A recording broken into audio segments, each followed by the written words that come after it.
Hello everybody, James Rink here. It is September 5th, 2017, and I have Jonas with me today.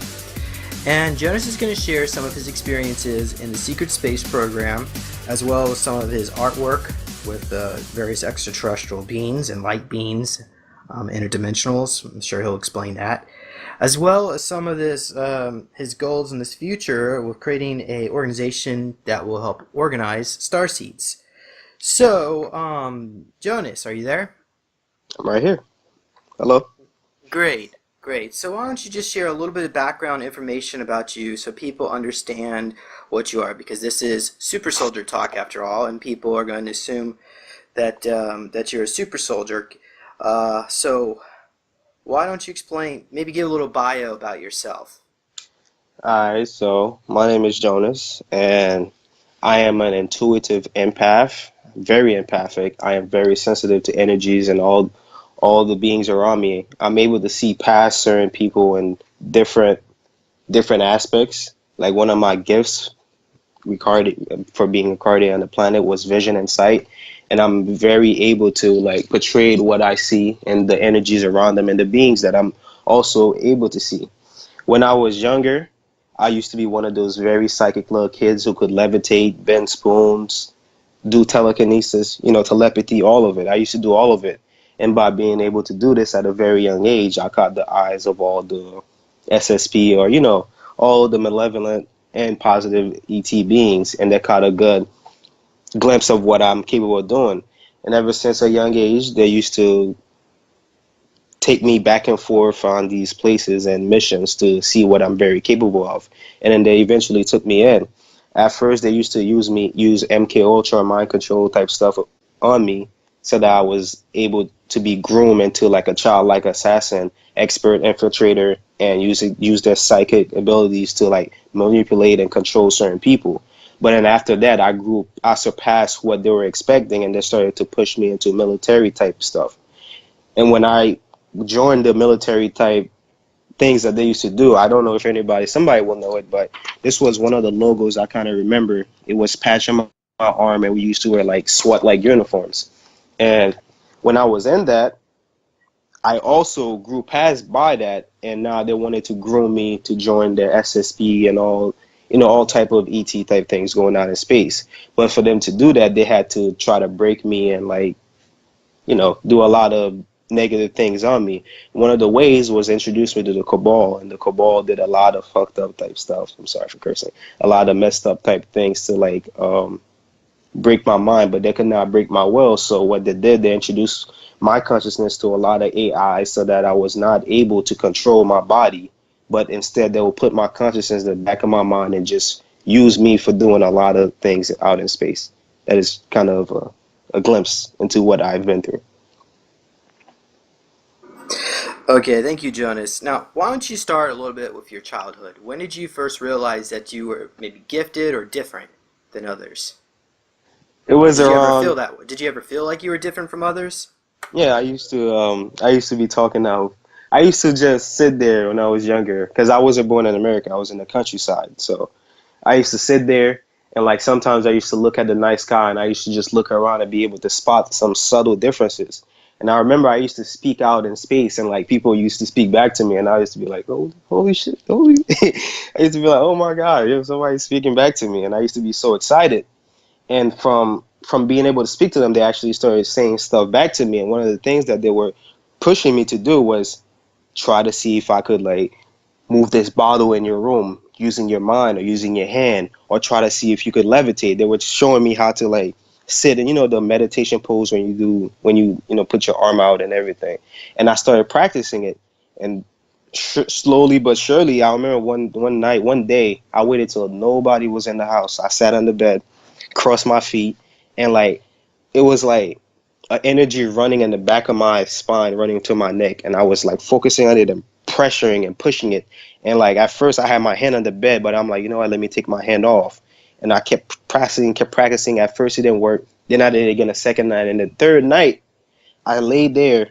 I laid on my bed, and I'm trying it, and like I started levitating off my bed, and I was like, oh my God, it's happening, it's happening. But as soon as I figured it out, I got so excited that I fell back down. And I'm like, no, I want to try it. I kept trying it.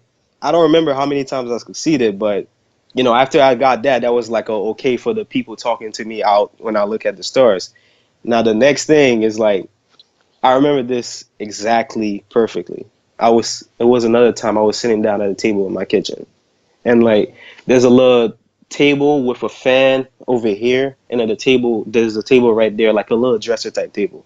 There was this piece of paper that was like, when you get like a card for your birthday, it was there, and like somebody just telepathically just went in my head to like, try to see if you can move that. Try to see if you can move that. I'm like, why? Like, where is this coming from? I'm like, okay, I'm doing this. I'm doing exactly this with my hand. It was not working, so I put my hand down, and I tried to like imagine sending something out to my head.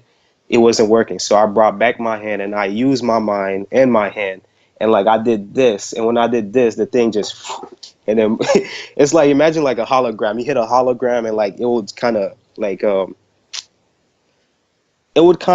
a little glitch type thing, and then it just went back into place, and I'm like, oh my God, what's going on? And after that thing, I started getting visitations, and that was really messed up because being from the countryside in another country, you don't have as much lighting as you do here. So sometimes you get positive interaction with ETs, but a lot of times you would get certain bad ETs, and they would like to hide out in the shadows, and you would just, being an empathic, because you could feel certain energies, you will just sit there. You see the complete darkness, but you will feel something in there. And like sometimes these ETs are so powerful that will pull you to them.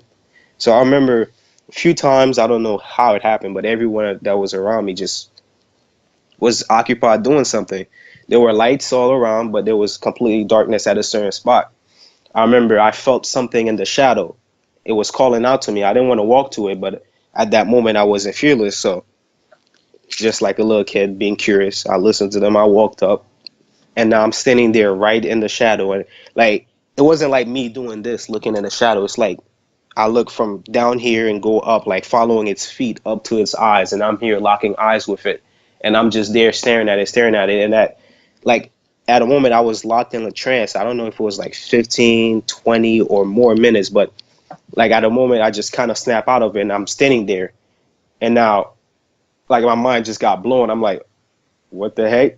There's a being in front of me. I can't really see it because he's hiding out of the shadow, but I can tell his legs right here, his arms right there, and his eyes is locked into mine. And I'm there, and I'm completely scared. I want to run back. I'm just there. I'm like completely stuck. I'm like, oh my God, oh my God. I want to yell for my parents, but I'm just there. I'm just there. But eventually I kind of snap out of it, and I ran. When I ran, I look behind me, and I just kind of see like a little, like, imagine like a very, like a light speed type being, but that's all black, just phew, in the shadow also. It just, like, as I ran, I look back and I just see phew, and I'm like, oh my God. But that was one time. That same situation happened 5, 6, 7, you name it. But certain beings was green, some was orange, some was yellow. It was terrifying, but like being in the countryside, being where I was at, folklore was common. If you were to say something, they'll be like, oh, it's just this or it's just that. So a lot of people wouldn't really listen to you. So I had to just deal with it. I won't make this long, but this was the scariest one that I ever had. So I don't know what caused it. It was like a storm or something, and like our front door in the house was kind of messed up. So when there's a storm like that, we all normally sleep in together, and I was just there one night, just laying on my bed. Like, I'm laying there, I knew the door was kind of messed up, but they had closed it. So I'm sleeping around 3 or 4 a.m. Like, I just got woken up for some reason. I don't know what caused it, and like the cover was kind of over my face. So I looked, the front door completely open, like pushed to the side, nothing, just straight lighting from the moon outside, and I'm there and I'm looking at it. Now I'm terrified because I know what's been happening.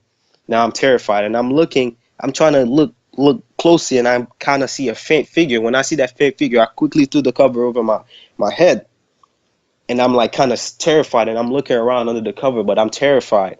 Like, being an empathic, I feel something approaching, but like I'm so scared that I'm just not trying to talk. A little kid taking the cover is like a force field.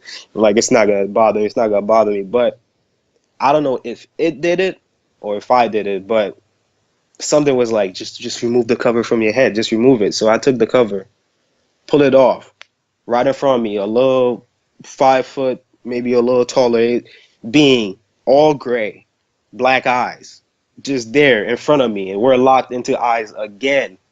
I don't know if it was for 15, 20, or an hour or however long. I'm just sitting there and I'm staring at it and I'm terrified. I'm looking at it, and I either blacked out. I remember I was thinking about throwing the cover. I remember throwing the cover, but I remember I blacked out first. And then when I opened my eyes, it was still there. And then I threw the cover on, and then I just woke up the next day in the morning, not knowing what would happen. And that was that was really terrifying. That was one of the most terrifying situations that I've been in, because I didn't know exactly how to explain that to anybody around me. They'll just think I'm nuts or something. Yeah, I don't want to get too much. I have a lot of experiences with these type of ETs when I was younger. I could tell you many stories, but go ahead. Jonas, where did you grow up? I was born in Haiti.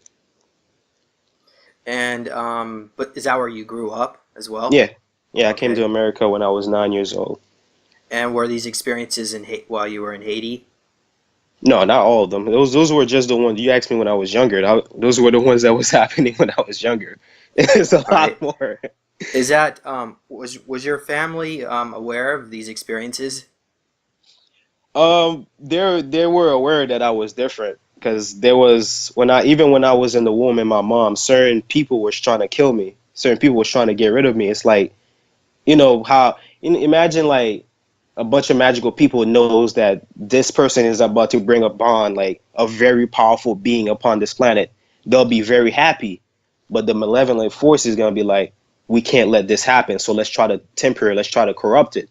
They couldn't stop me from being born. So when I was born, they introduced a lot of negative things and a lot of negative entities and beings and sent them towards me. That is where the manipulations came in, where they were trying to see if I'm able to levitate and do telepathy and all that. The telepathy I could easily do it.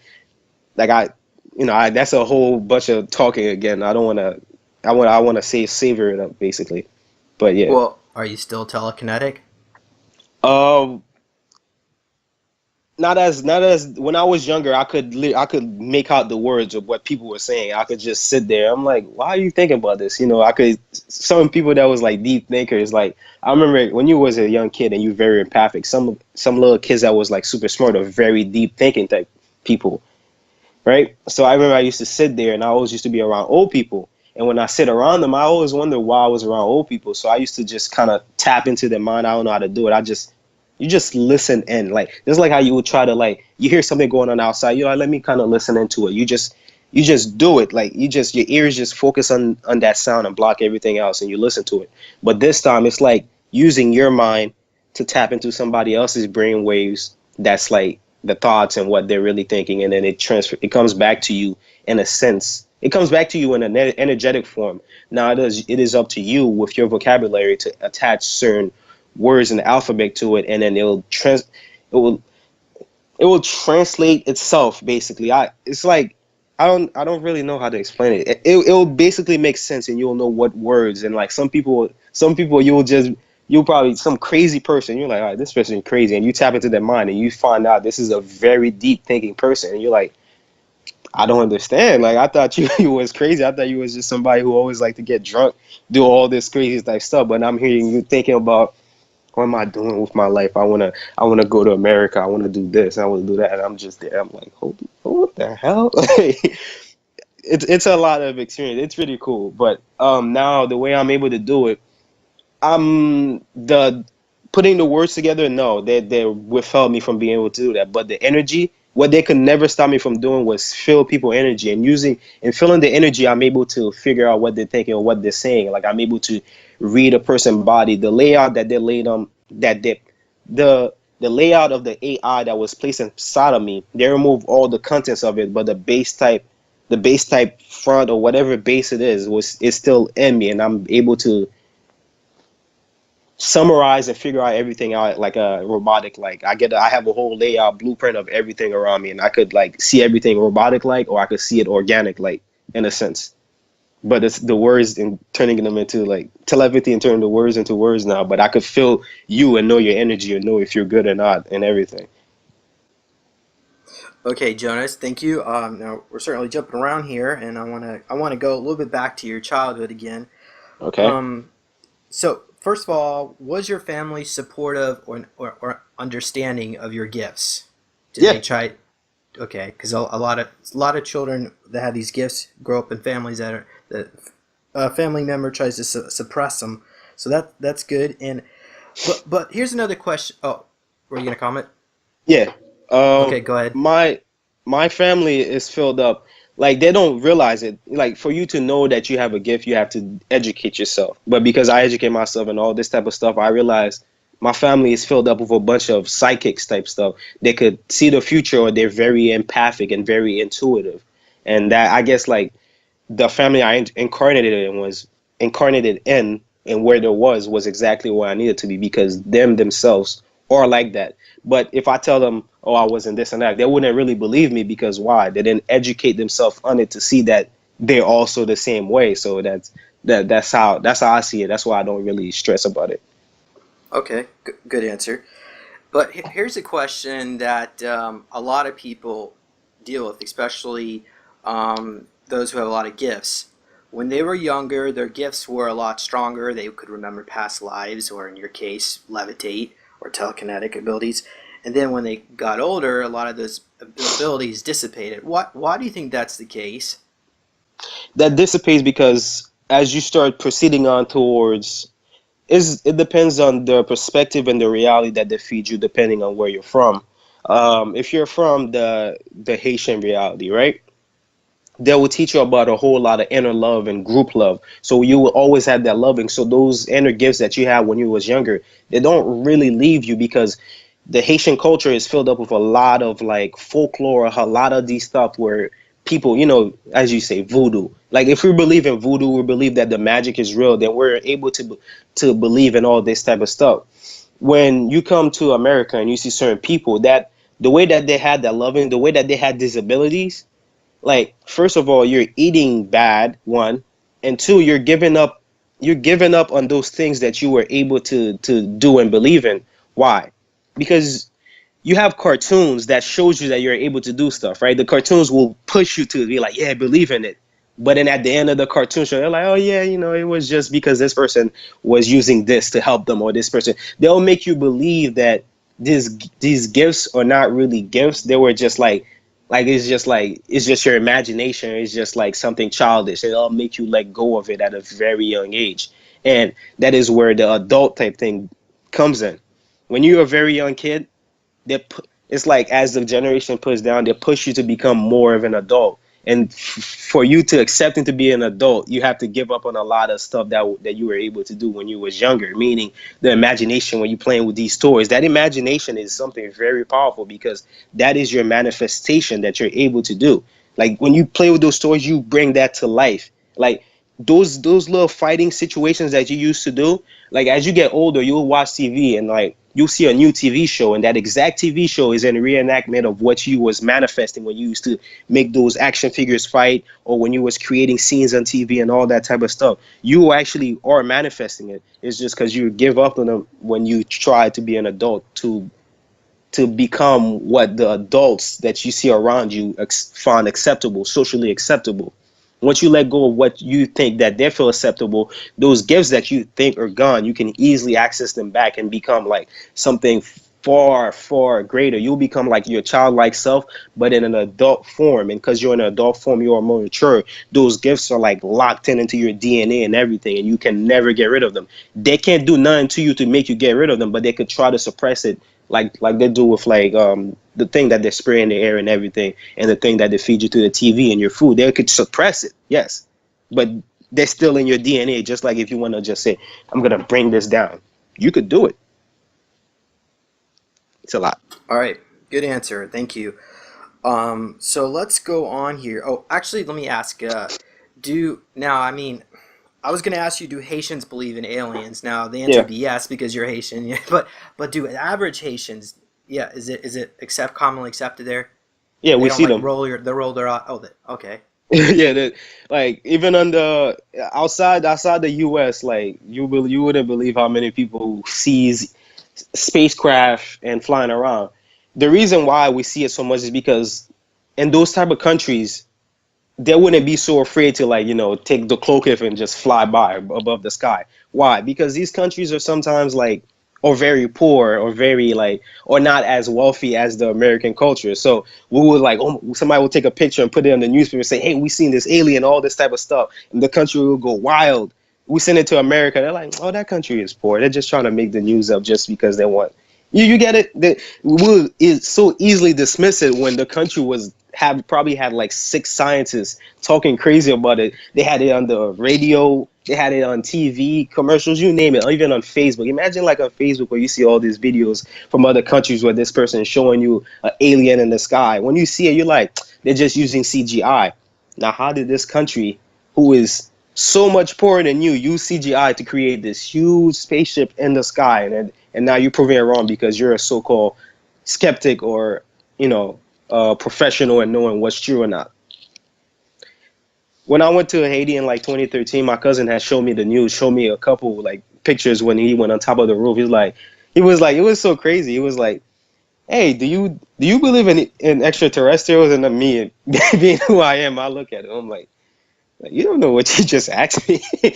And he's like, the like last month or last year in the news, they had pictures of it all over the news, and he went on his phone, searched a few stuff, and he showed me the picture. I'm like, holy shit. I'm like, he has the real proof right there on the newspaper. They have a couple of Haitian people in there, and I'm looking at it. I'm like, now if I bring this to America and I show it to a friend, they'll be like, this is fake, or this is some BS. I'm like, I believe you because he has no reason to lie to me. He doesn't know about my drawings or any of this type of stuff. Yeah, it's quite unfortunate. It appears that people in the United States are lower consciousness than other nations, well, particularly that nation. We're really not, actually.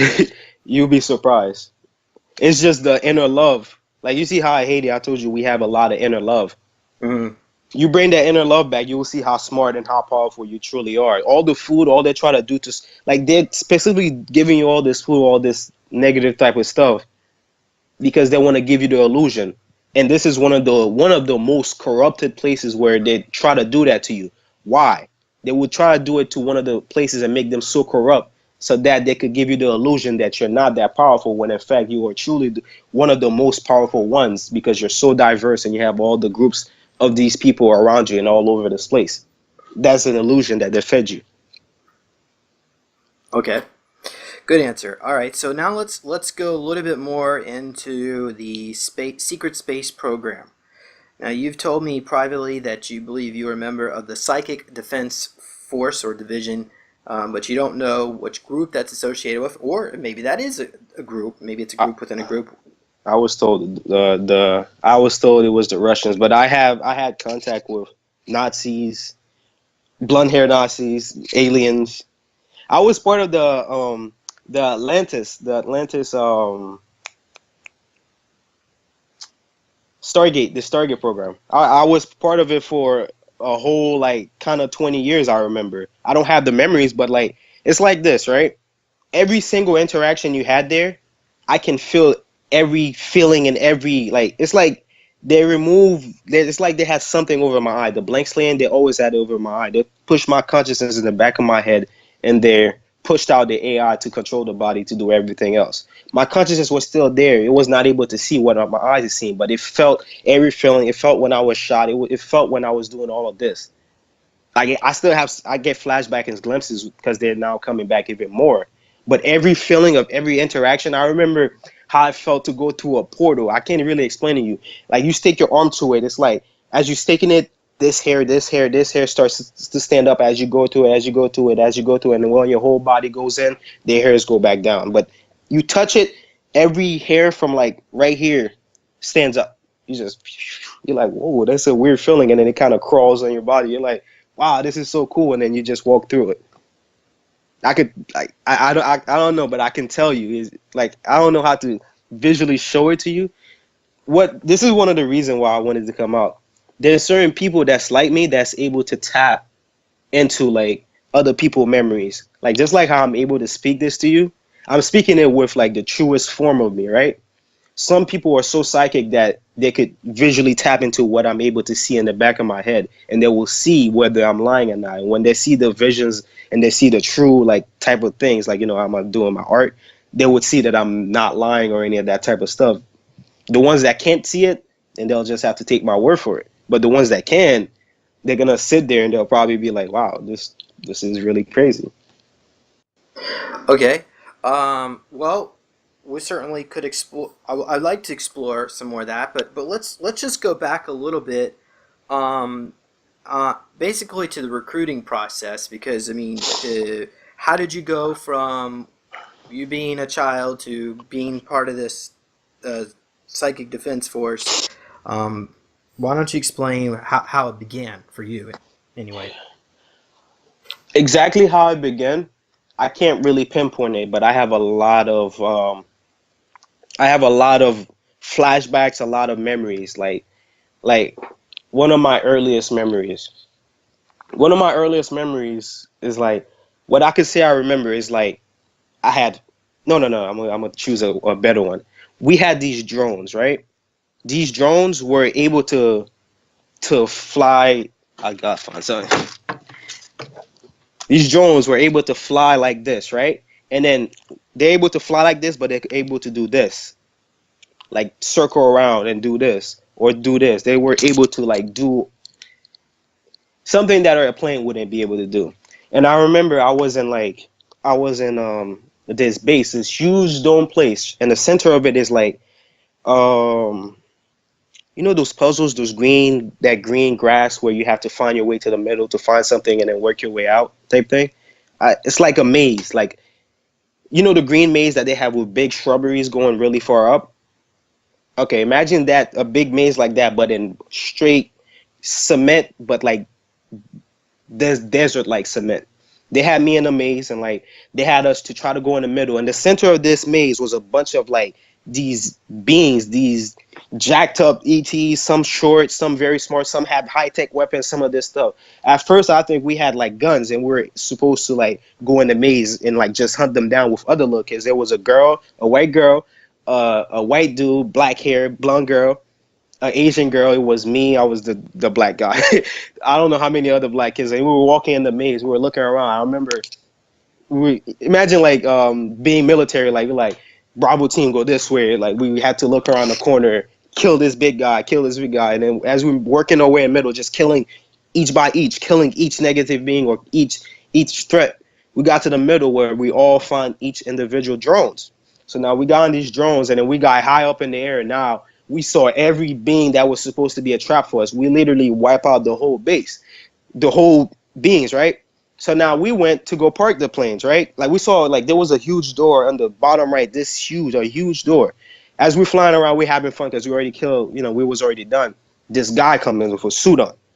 Like, I'm like, okay, gray hair, black suit, long shoes. He's walking like he's in a rush or he's serious. We're like, whatever, we ignoring it. We're all flying around, screwing around. Two of the kids went and parked the plane, the drones. What I saw doing, the wall had like hooks. So they flew the drones like this and they went like that. And they just stayed on the wall and they just jump out. I'm like, what the hell? So they parked them like this. So I'm just sitting there. I'm like, okay, I'm still flying me around. And I remember somebody was like this at the side of the entrance. So when I parked my drone, went next to it, stood up, like, hand behind my back, just like a military, like, and he's like telling me to do something, He's like, hey, you gotta go get rid of this guy and this and this and this and that. The guy in the suit is not really trying to make eye contact with me because it's like, the respect that you're supposed to get, they're not really looking at you as whatever rank or whoever you are, basically. So they tell me to go kill this guy. I'm like, okay. So fast forward, I don't really remember, but I remember now I'm in this plane. And you never seen like when you jump out of a plane higher up in the sky? Well, like military guys, when they jump out and they have the smoke. Well, this plane was completely AI or whatever. Now I'm flying over water, right? The plane is like going like this over water, and like all the way up to my far right, I seen like a little base, not a little base, a little house on the side of the cliff nice pool, red porch, all this type of stuff. And I seen a guy in the corner of my eye. So now the plane is going like this, and I guess the guy was my target. It flew, kind of turned, went over the house. I went over my house. I jump out. The plane took off, did whatever it needed to do. I jump off. I had a gun or a knife or something.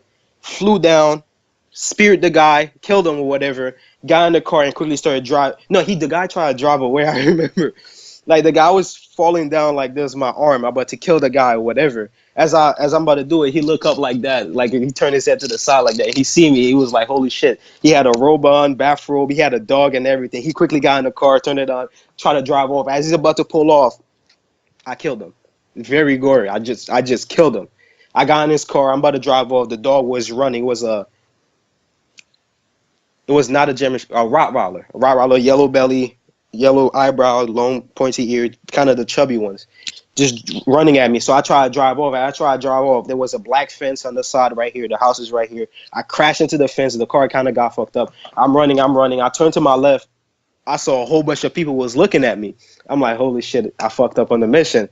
Come to find out, as soon as I saw the guy kind of froze, I'm standing there and I froze up. Everything just kind of like went blank, not blank, but like everything had a grid around it and it just disappeared. And I saw I was in a fucking base and this was like a virtual type training mission. And I'm just there. I'm like, I was still in the very same base where they had the maze. I didn't really leave it. They like created this false type of training type thing to see how good as I was, and that was one of my earliest memories. And I was like, holy shit. The reason why it was so early in my memory is because the guy that's in the suit is actually somebody that's very famous that a lot of people would know. I can't really say it because I don't know what would happen, but somebody able to tap on my head, they're gonna be like, oh, holy crap, this person saw this person. That was one of my earliest memories. That was really cool. If it's a public figure, you can mention their name because I mean, all could be just hearsay. It's not like you're trying to discredit them or anything. I saw John Kerry, the guy that works for the president. That's like I guess a military guy. John Kerry walked in.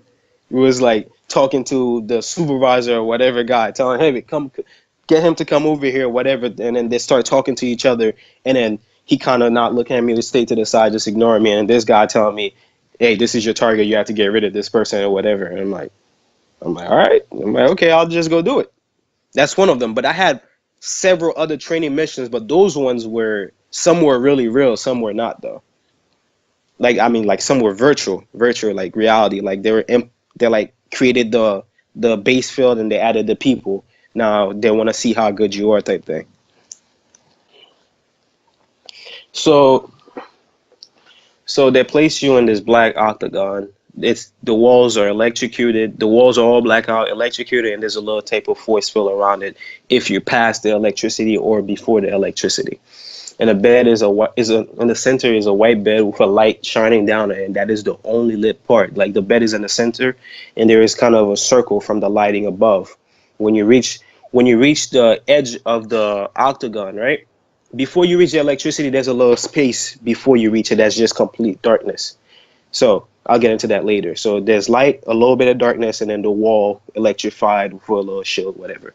So now they place you there as a child, laying, you deprive of sleep, food, all that basic human stuff, and you have no love, no nothing. Every time you try to fall asleep, they send these creatures at you. These creatures are straight from what you see from Pizzagate, where they say they have humanoid type creatures, and they show them like touching little kids or any of that type of stuff. They put them in there and they have them charge at you, eat you, do a lot of sexual stuff to you while you're in that bed. And if you're a strong person, a strong-willed person, they'll keep sending them at you and keep sending it, but it's just not breaking you. I don't know how they do it, but every time when those beings come at you, somehow your soul shoots out of your body and like astral projecting form, you right above your body and you're watching them do whatever they're doing. Like they could eat you, they could cut you up, do all the crazy stuff. But as soon as it's done, you wake back up in a new body and you have to go through the whole process again of like, them doing everything bad. And it happens for, I would say, weeks, months, depending on how messed up they want you to do for them to introduce whatever they introduce to you or break you or get that whatever they need to do out of you. For me, they were trying to break my will, my strength of my will, my free will, all that type of stuff, and they were trying to introduce certain stuff to me, and that's why they placed me in there. But they could not break me, but they were trying to lower my frequency. One of the things that they were trying to do was induce like a bloodlust type thing out of me.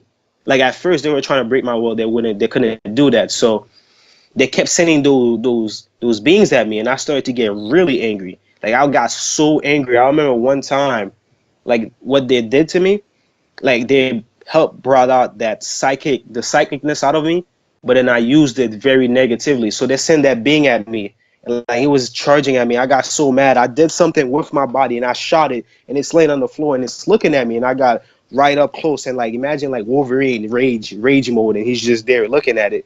I was about to kill it or do something to it, and I realized I looked at it in the face, and I saw like imagine somebody who has not sleep for like 3 or 4 days, the blackness around its eyes. It looks like a human mixed with a creature, but this being looks like it was being deprived of everything. And like I'm sitting there and I'm looking at it, I'm like I see like what's going on? Like what?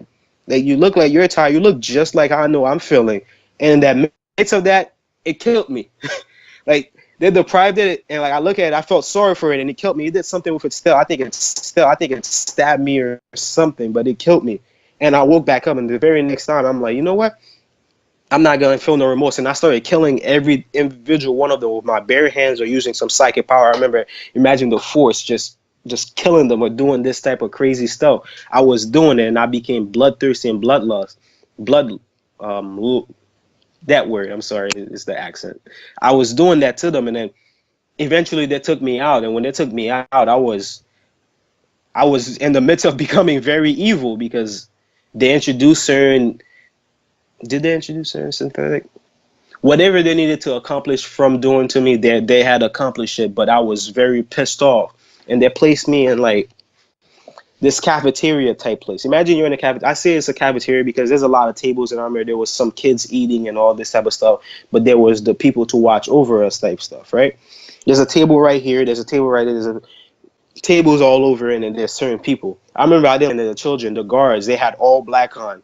Like when they took me out, they finally took me out. They're like, it's time to leave, or whatever they would say. They pulled me out. They didn't even show no remorse. No. Like, oh, you fine? Nope. Just push me along. Like, move along. Sat me down in a chair. I was sitting down. All the stuff that they did to me, I guess from the filth of whatever was all over my clothes, my face, my hair, everything. And I'm sitting there on the chair, and the table's in front of me. I seen the kids or whatever, but I was still very. You skipped over a part that I thought was important, that you were actually depraved. You were in this dark octagon room, going back a bit, and they depraved you in a sleep. And then right before you would fall asleep, these creatures were introduced to you, and you said that these creatures was it similar to the movie Doom or the Pizzagate? I don't understand. Both. Like with Doom, the way that they introduced those creatures, they introduced them like very brolic, very strong. They had a lot of muscular and type of characteristics to them. While some of these creatures, yes, they were muscular and strong, but these were like imagine a pig with a face of a human being mixed with like a horse. Or imagine a very blob-like being. Imagine like a beings with a very huge legs and their body is very small. And when you look at the face, it's kind of round and they got one tooth coming out. Imagine a very being this small. Imagine like something like a little Pokemon. Little ball, one arm, one leg, 2 feet. Maybe a little bit of hair, like they're going bald, and they have very long fangs type stuff. Like, if you're able to pull it up on your computer, like I know you could edit it in the video. I will show you some of these pictures of these beings because they're already online. Anybody who dealt with Pizzagate or any of that type of stuff, they had portrayed them. When I seen these very pictures online, like it gave me goosebumps because I remember these type of stuff, and it was just very terrifying. But they come in various shapes, various sizes, but they're all gruesome and they're all mixed with something else. They're not nothing natural. They're not somebody you'll see a complete face. They wouldn't have a complete face. They would have something mixed into it. The being that I saw that I completely murdered, which was very horrible. It had like a face of it had hoofs, a face of a female mixed with a horse. Like she had brownish hair and a tail. The tail was on the floor, and it had little, like the spinal cords was going down going down her back, and it was included on the tail, and you see it, and it was just laying there. Their skin complexion is like ours, but they will be very, very pinkish or very, very whitish. They wouldn't be a full completely black. The ones that would be completely black, I don't think I've seen any. I think that if there were, they were probably in the darkness. One of the times I remember I interacted with the ones that was hiding in the darkness before you reached the fence. Like I remember, I got so scared. I got very pissed off. I ran into the darkness. I was running, but it felt like it was on a treadmill. I was just not reaching the edge. As I was running, I think I hit one of them, or my foot just locked into place. I could not move it, and one of them just looked at me.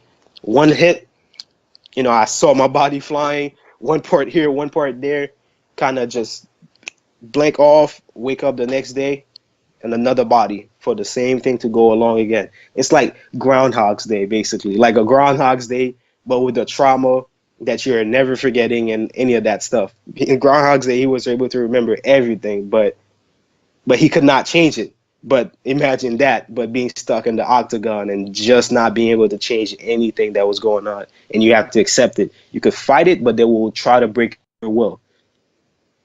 Okay, excellent. Thanks for sharing that. Now, can you explain a little bit more about this cafeteria experience before I interrupt Okay, so you? Or what we were sorry. interrupted, rather. So, all right, so this guy's pushing me out the room. He's not even grabbing your arm. Like, how sometimes they'll grab your arm. He didn't even feel the way. He just like pushed me on my back. Like, like you just imagine like you trying to hit a fly. You just like move along, like that type stuff. He pushed me, and then he's like, just sit here and wait. I'm sitting down at a table. I'm covered in the filth of everything that was going on, and like I could see kids under my side, but I was still in like being very pissed, like rage mode type stuff. And I'm sitting there. There's a table in front of me. There's a table there, table here, there, all over. But I'm sitting there and I'm ignoring it. And this kid, hey, I never thought it would have happened. I thought everybody was evil. And this kid approached me. He's like, "You all right? You good? You okay?" And everything. But I have a slick comment, like a sleek emotion on my face. Like, I don't care. I'm very mad. He's like, "It's okay, man. We all had to go through it." And when he said it, like I just kind of snap out of being angry. And I really opened my eyes. I look at them. The very same clothes that I had, they all had them. But over there was 4 of them, and he was the 5th one. He came to me. He's like, "Don't worry, man. We all had to go through it. It's all right. We all dealt with the same thing. Don't worry." So he came to me. He kind of comforted me, and I was very shocked. I'm like, what's going on? I didn't think that was the. I thought I was just gonna be placed there forever, or just gonna, from being there so long, you just think that you're there till you die, or you're there just, you think it's never gonna stop. But then when they remove me, I thought they removed me just to place me in a new one, or just I didn't know what to accept. But the kid just come to me, and I felt that comfort that I just kind of needed. And I don't remember what happened after, but they placed me in a cell now. And I think I got cleaned up and everything. Oh yeah, this is gonna go into a whole new chapter of everything. But I rather you ask some questions, or you want me to continue? Continue. You're good. Okay, Yeah. so I was placed. Imagine a jail cell, but without the cell door. It's just like a little block, a bed, glass mirror. You could clean yourself up.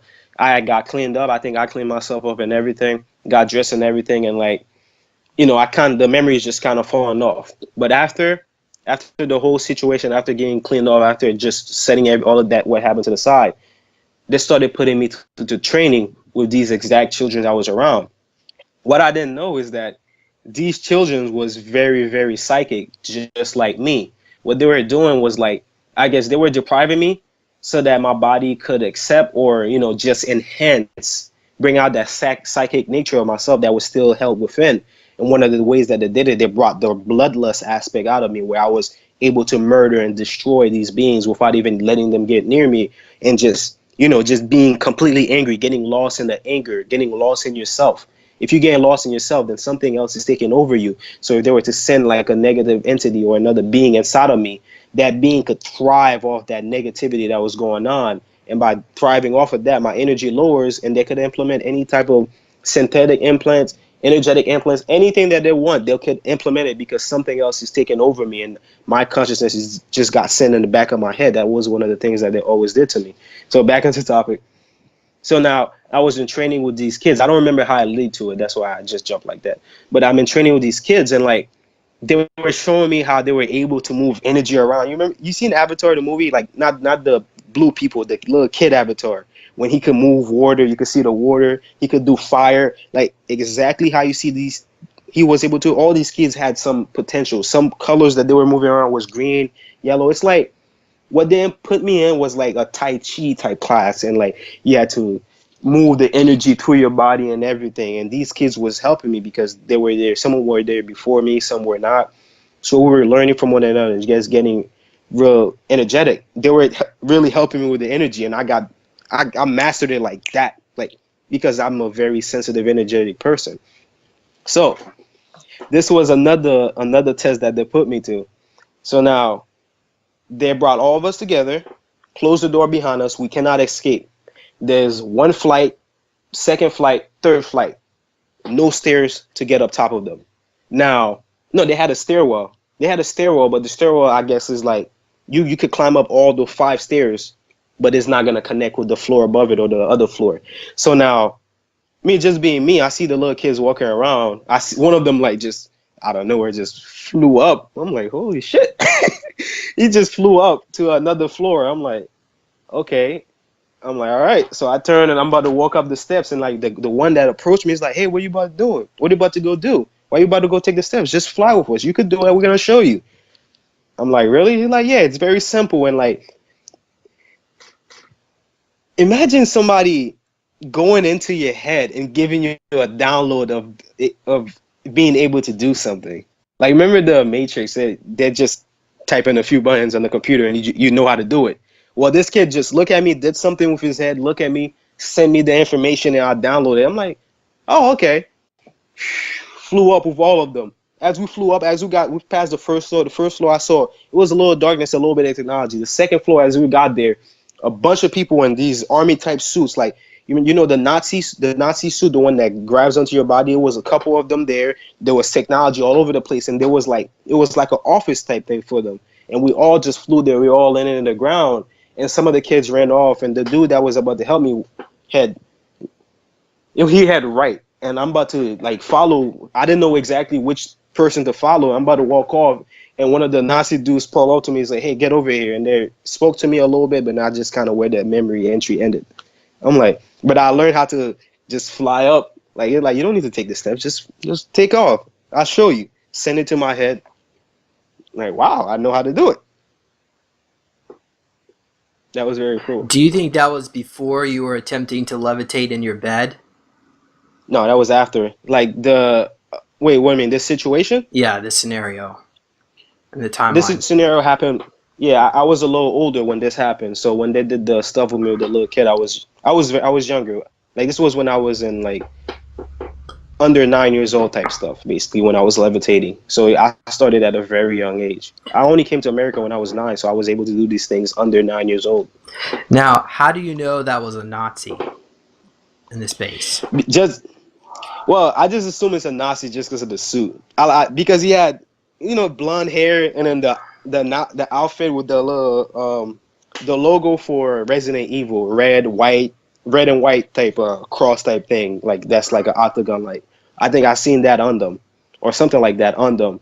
Like and they the have Umbrella the suits. Corporation logo. Yes, that logo. Yes, that logo. I seen one of those logos. Yeah. Well, that's not good. I know. That's the Umbrella Corp, which is part of another parallel reality. They work with Monarch Solutions in this reality. So I shudder to think what they've been doing to you. Go ahead. I'm sorry. I have a couple memories from them also. I have tons of memories where they put me to these scenarios, trainings with apocalyptic type things. I have a couple of memories lying around, and like before I used to think they're dreams, but then the way I remember it is the way I remember them is the way I remember that memory I just shared with you. Like I remember each individual step leading to certain stuff. It's not like a memory, like it's not a dream where you just wake up in the morning you forget. No, it's something that you wake up in the morning and you just there, you're thinking about. You're like, okay, but why did this happen this way? What were those kids there? Why did I have this gun? Why was I climbing this? Like you could really sit there and you examine every aspect of that of the length of what you're seeing, and at the conclusion I came around that this is a memory because I still remember it now because I saw myself doing these things. Okay. Let me just. I think. All right. Can you comment a little bit about? Do you recall seeing any kind of zombies? Now, the reason why I bring that Yes. up is because Umbrella Corporation creates zombies. So, Yeah. talk a little bit about what you recall about that. I have a drawing of myself as a zombie. You want to see it? Yeah, yeah, but you're gonna have to explain that to the audience. Well, how you have a memory being a Okay. zombie. Well, my memory of being a zombie, it's like just like the virtual assassination thing that they put you through. Umbrella Corporation have you not interacting, playing it out, like as in like they're trying to get certain information out of them. And since I'm a psychic person and they could introduce a lot of things to me, that is the perfect person to place in a situation like that. Because Alice, when you saw Alice in the Resident Evil type movies and stuff, she was very psychic. She was able to do this stuff. Just like me being a psychic and a whole bunch of other people. I'm not saying I'm special or anything. There was a bunch of other people like that. They would place them in the scenarios. They would see how a psychic person would be able to handle these. They would place me in a psych and like one of the things that they used to do, they will place you in a factory type place. The factory type place have a lot of obstacles, a lot of places to go to. You probably would have a gun or a knife, and the place will be kind of broken down a little bit. You have zombies chasing you, or you have zombie all over, and you have to maneuver from point A to point B. You would have a couple of groups of kids or people with you. With me, they had me around with a lot of kids because I guess they just wanted me around my same kind to just see how a psychic kid would take over the situation. With me, what I see remember was like some of us will be erratic, some of us will be out of control, not knowing what to do because I guess like some of these kids was not well trained as the way that they would do it to me. Like because me, they gave me the training from being an assassin and then they started implementing these other stuff. The kids that they would place in these situations seems like they just want to abduct somebody and they just put them in a group and say, hey, you have some military clothing, here's a gun, follow this guy, like a person like me, maneuver to the situation, and we'll see how good you do, and you get a reward. Your reward will be probably bring you back to another situation. It's messed up. It's messed up. But they would put me in like I can't fully remember it right. That's why I can't like cling into the memory because the memories are all over. But they had placed me in a factory. I was with a girl, two guys or three guys, or it was just one or two girls. She had black hair, light skin. We were in a factory walking around trying. We were getting chased. Like we was getting chased. We were shooting around trying to get away from this stuff. There was explosion, a big fire somewhere, and everything. We were running around. We were running around trying to figure out where we was going. But the zombies was just. It was like they put us in a scenario where it's a suicide scenario. So we were surrounded all over the place, and the best way to escape is to go up the ladder, a ladder that leads to a higher level, but it's broken off right here. And this is the ground, this is the ladder, so you have to jump.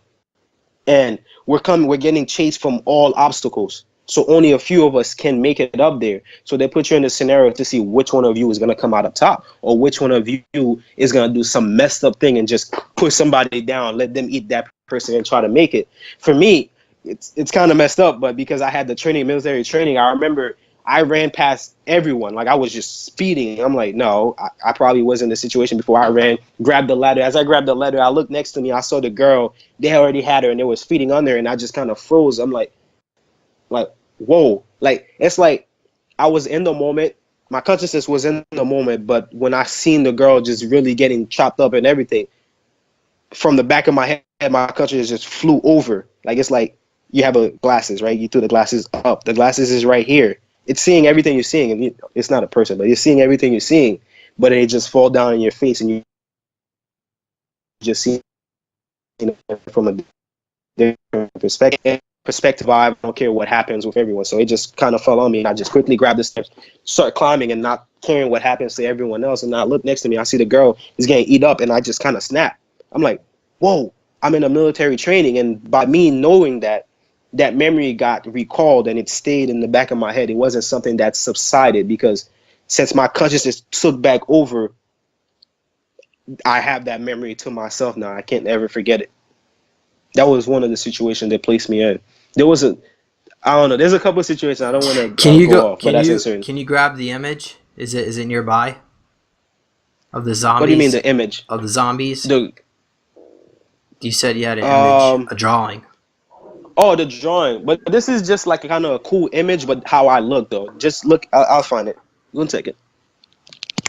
Okay, so while Jonas is grabbing that image, I do want to mention that apparently Umbrella Corporation has inroads with Monarch Solutions, so they can get a hold of advanced technology, which they trade with.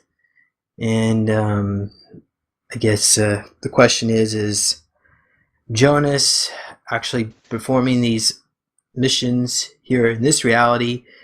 I don't know. Maybe this is a bleed over from another parallel universe.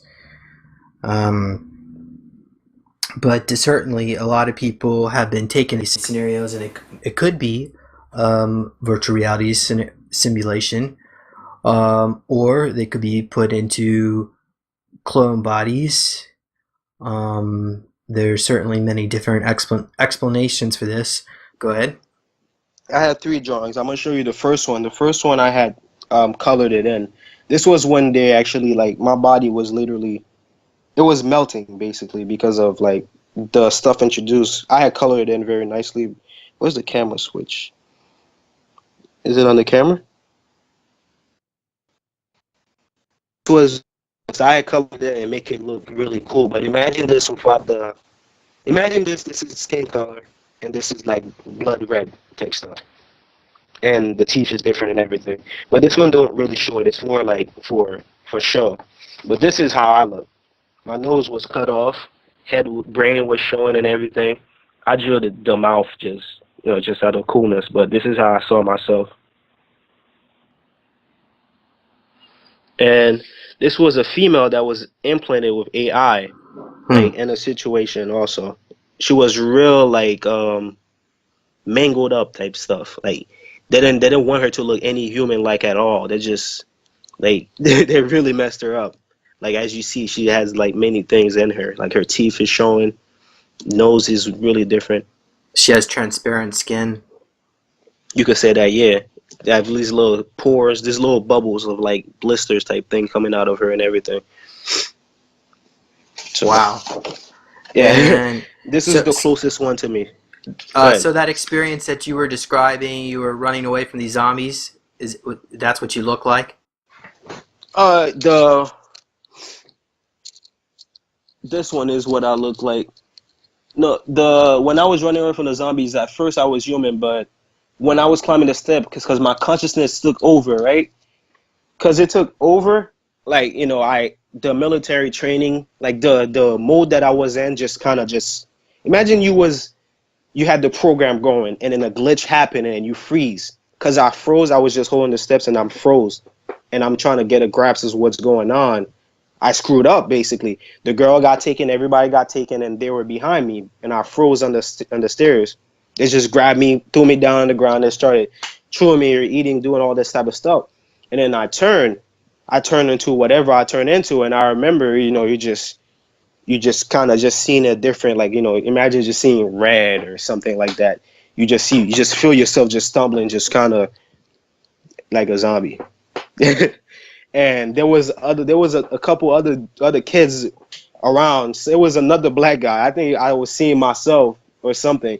It was another dude just kind of there, just walking around. I saw him shooting right, shooting left, and I saw myself just kind of crawling and walking to him like this and everything. And then I blinked out before I could see everything that was going on. So when you were in this zombie form, what feelings did you get? I mean, what desires did you have feelings, or was it just a Well, basic it was like instinct? this. It was like this. As the form is coming upon you, you imagine like a way a person is would feel as they feel like, they're dying, like, they feel themselves just drifting off, drifting off, drifting off. Before I fully turned, I felt the need to just really rip off and kill that person. I felt it because I had that bloodlust feeling when they placed me in that octagon. So I felt it coming upon me, and I felt just getting very angry and about to just lose control and coming at them. But at the very same time, I felt like, just like how my conscience, I felt it just kind of going in the back of my head. I felt it like as I'm coming towards the guy, I just felt myself just kind of just falling back until you blink off. And then whatever happens, you're not in control of it. It just takes over you, and you just do it. When you became a zombie, do you recall if you had the same? You started having a blood loss and just go out and try to I turn. just had I just had certain glimpses of just So you don't eating remember? someone up. Oh, you No, do. I just had small yeah, small glimpses of just me, a piece of arm or a piece of leg or just guts or something, and I'm there. I'm like, what the And fuck is going on? that okay. So that zombie image you drew, is that what they typically look like? The eye, there was an No, eye in it. no, no, no, no, no. I just drew it like with these drawings. Like I made it. I wanted to like show people it more, but I wanted to be more susceptible, more flashy. So I twigged them up to make them look perfect. Just imagine him without the eye, but just the piece of brain showing, and then his mouth just like a zombie's mouth. Basically, just Well, remove the eye. but how did you go from being a live human to having a piece of your flesh and your head missing? And I don't know how long the transition takes. Can you comment about that? Well, when they pulled me down, they threw me on the ground, and a bunch of them just kind of Oh, flew on that's me. why it was missing. Yeah, Oh, yeah, they flew on me because I was when they pulled me down, I was still frozen. Like I'm pretty sure my arm was still up like this from grabbing on the stair because my consciousness just took back over, and like it just sent a little glitch throughout my body, and I was just in shock of like, what is going on? Why am I like I'm seeing this as if like the way I'm talking to you. I'm not seeing it as a memory. I'm not seeing it as a dream. I'm seeing it as in like I'm in this real situation and I'm stuck. Like my eyes is like stuck forward, but if I look, I could see in the corners. I could see what's going on. This girl is getting teared up. I hear some noise on my right side, and out of nowhere, you feel a grab and you feel falling back. You're on the ground. Bunch of come over. You start how doing many were around you?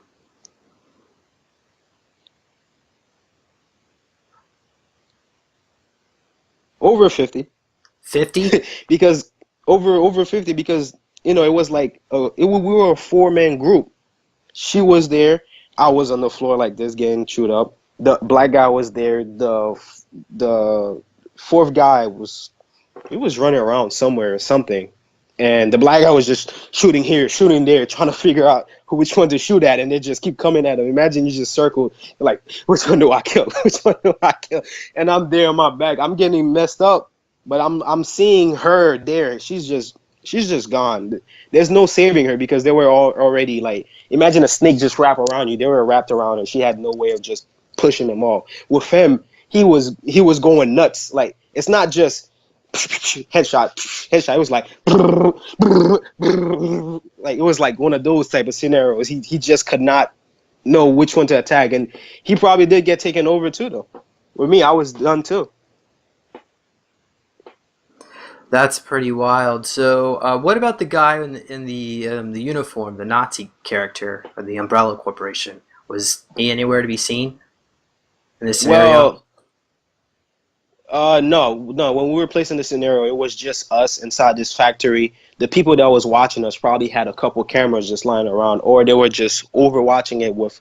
They were overwatching with a device. It was just us there in this situation, and they were taking notes and just looking around how everything is playing around. It was basically, it wasn't virtual because you felt it might have been virtual and they implemented those feelings of us getting ripped off and everything, but it was a training session to see exactly what would happen if they place a psychic kid or a couple psychic kids in just throw them in a situation that is a suicide mission, and they want to see who's going to come out on top, who's going to do something evil, or who's going to be the smart one, or who's going to do this and that. They were trying to see each individual possible aspects of the situation to implement it in whatever they normally do with these type of situations. They were looking to see what will come out of it so they could implement it into something else. And do you recall how long it actually took to transition from your human form to a zombie before you lost your consciousness? Were you able to Well, determine that? So they were all gnashing and eating okay, you, basically. so I remember being pulled off, slimming on the ground, and they started biting into me, and I'm just there. I'm still frozen, and I'm just standing there. I think like it probably just a couple minutes or seconds. I just started shaking a little bit. Like my legs, I remember because I'm like this. My head is looking down. My head was up a little bit, I think, from where it was going up right here because of them. But I'm seeing my legs, and like I had little jitters going on, and then I just kind of snap out of it. I got my arm just went loose. I got up, and as I got up, I started walking like I'm drunk. So it was, I would say it was 1 to 15 minutes, or even faster than that. Like it already took over. It's just that because my consciousness was still over me, how fast it was supposed to happen didn't occur as fast as it happened because I have the natural, strength to control my urges because I have the will, the will aspects that they just could not break. It was trying to resist it, but even trying to resist it, it wasn't able to stop it. It was still being shoot back in the back of your head, basically. And what happened to you after, I suppose, did any of the children escape? Or the people that No. were with you? No, I would have escaped if I didn't come back. I would have climbed all the way up the steps and just been up there at the top part. The zombies would have been able to because they were already feasting on her, and they were gonna get him because most likely he would have ran out of bullets. He probably would have been able to reload fast enough because of how fast they were coming. And the third is I think what they were paying attention to was who was gonna survive, and I think I almost survived, but I glitched out. So after I glitched out, I turned into whatever I turned into. That black dude, I probably charged at him and killed him. But the fourth guy, I remember he was running around, so he must have been the last survivor, the last person there.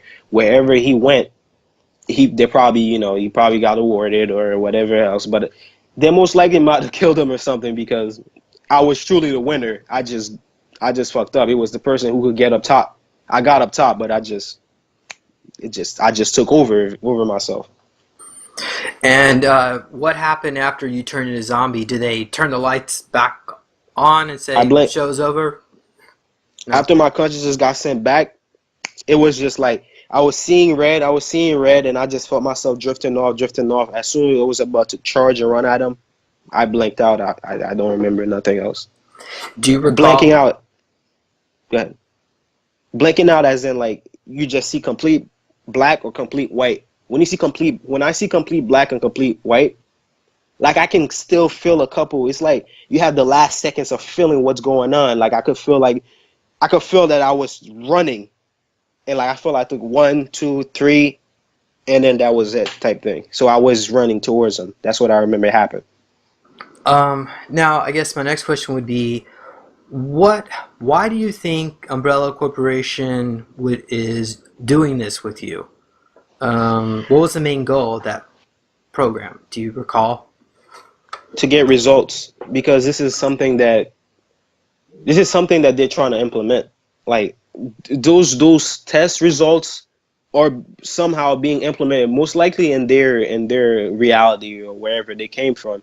They're implementing it because there's probably like just like they in the movies they introduce Alice, right? And that's the last survivor for some reason. And they just keep putting her in these situations to see what is she going to do. Most likely in Umbrella's world, the resistant movements or a bunch of psychic people who are able to destroy these beings just looking at them, just destroying them, like type things. And now they come into this world because we're more defenseless of what's going on around us. They're going to take all the psychic people, put them in these situations, and then get the result from that situation and go back into their world, find somebody who's just slacking or doing something stupid, and then put them right in that situation, and then see the results of what happened here happen to them. Most likely the very same people that they did it to, because In this world, I'm just in this reality right now. Currently, I'm just a kid, like my age. And in their reality, maybe I'm a super soldier psychic person, and they want to trap me, you know, trap me in that situation that they did to me, basically. Okay. So where would you like to take this next? Maybe to another experience that you feel you would like to share? I have a lot to say. I'm a very talkative person. It's up to you, man. Like, as long as I get to show you some of these drawings, Yeah, let's it'll see be some of your fun. artwork. What do you want to see first? Do you want to see my Uh, paintings, or do you want to see the yeah, ones that I was? why don't you explain what's behind you? What's behind me? Um, you want to see these ones? These ones I only started this year. I have some I've been drawing since high school. I have certain aliens that I was actually in All right. contact with in high school. Well, let's see that then. I'll find you some aliens. All right, so I'll place them all over here. This was one guy that that just I don't know how we met, but I think he's from the Andromeda galaxy. He had came to me and I labeled it in 6/10/2012. Yeah, it just came to mind, and all these drawings was done like before I was in like the 10th grade or something. It just I don't know how to explain it. Like some beings, like let's just say it like this. Some beings are just floating around trying to find people to come in contact with. When they find somebody to come in contact with, they're gonna speak to you. They're gonna see what you're about, and if they could talk to you some more. This one of those dudes that came in contact with me and just was like interested in some of the stuff that I'm able to, and I felt like I was talking to someone, or I just kind of like it just came on me like say, hey, just draw this thing, draw it. Like before, what I used to do is just I'll do like this, do a couple of dots, and out of nowhere it leads to something like this. And I'm like, this is not a doodle. This is a person in front of me. So this was this guy. This is one of the most earliest alien contact that I have. No, not that guy. This is like one of the Blue Avians type people, but he's different. He's like from. Did you just connect? I turned my Hello? video off so we get a higher bandwidth. It's breaking up a little Okay. bit. I'll turn it back on later. This But go ahead. this is one of the bird people. He could speak to you, but I think these like they move around like octopus type arms. Like it's kind of freaking weird, but like they could move these around, and like this guy, I don't know what caused them to speak to me, but this was 4 days after this guy came in contact with me because I wrote the date in them. He just came on to me. What? Can you do a landscape? Turn the camera on the side so we can see Phil. Okay, that's not working. Are you on like a cell phone or a device? Yeah. Okay. Well, Yeah, all right. I have a Well, bunch of papers on the floor. okay, it's not I have a doing bunch that. of drawings. Yeah, go back to what you were doing so we can. We have to turn it on the side. All right. So is this what you call the blue avians? No, this is something similar to it. This is a bird. This is one of the bird people. Hey, And it one of looks. the bird people. Are they like cyborg? That's what I'm trying to understand because I think these can shoot out lasers or an energetic form at you. Because you see how this is moving? When it's pointing at you like that, it shoots something at you. But the majority of the time, they could just be moving like this and everything. He had this weird thing around his neck. It does something, but I don't remember. This was a while ago. And what color skin did this creature Oh, have? wow. If I say blue, it will be. If I say blue, people will think blue avian, but he's not a blue avian. But he was blue a little bit. These were pink. This was yellow. Like this is a bone. This is a bone. Around his eye is a bone also. This is a bone. His beak is like bone-like. These are like dog ears material. Like if you feel a dog ear material, that's how they felt like. These felt like more like fur than feathers, basically. Like it looks like a bird, but the way it feels is way different. And what did this creature call it? Did it talk to you? Did you I don't have communicate? the names, no, Okay. because back then when I wasn't really into all this stuff. I was just able to draw these stuff. Like I drew them so much that I started to get into like, the whole aspects of the otherworldly, because I'm like, yo, like I'm not just drawing these for no purpose reason. I'll find you Earl. You're gonna like Earl. So this is What one color of uniform was that creature wearing? him. Yeah. He was naked. He was his Oh, naked okay. form is like fur all over his body. The little fur type material all over his body. Not He didn't need to feathers. wear. No, Fur. not feathers. It Hmm. it felt like fur. Like it felt like real fur. Wow. Okay. But this is Earl. This was one of the cool guys. He wanted to take over the world or something. That's what I remember. He was like, I wanted to take over the world. And this is my lab. This is his door, his hatch. This is his little table of stuff. And he shared with me this stop bubble showing me an image. In his image, he showed me the planet Earth and this spaceship that I guess he came in. He's leaving the Earth because he had just came, or he just coming to the Earth or something. He showed me his mothership, which looked something like this. There was a lot of smoky cloud type thing. And then he showed me his people. And he showed me one of the elders, one of the very tall people, and he was right here sitting under a sun, or under like a planet like type thing, and it's that big. And this was 428. Oh, this was earlier before all these, actually. This is 428, 2012. This was like a couple months before those other beings. And then this cube thing, it keeps showing up, but I don't know what it is. It's a portal, but cube at the same time. I don't really understand why I was showing this so much. But this is Earl. It's like a little gray reptilian mixed with like a gecko. And he had this elongated skull, but it covered it with like technology. A technology like kind of like casing. And He had why like gecko eyes. and why did this creature want to take over the world? I don't know. That's what he shared with me. Like, I Was want to it take over your world. like Pinky and the Brain? Have you ever seen that cartoon? Yeah, yeah. Where He had I'm, one of the. He had one of those type of characteristics. Like he's like a cool little alien. Imagine a cool Pinky and the Brain type character and infusing an alien. He was a funny, cool guy. Basically, he's not nothing to be afraid of. except he wanted to take over the world. Yeah, but I don't know for whether it was a good. Okay. All right.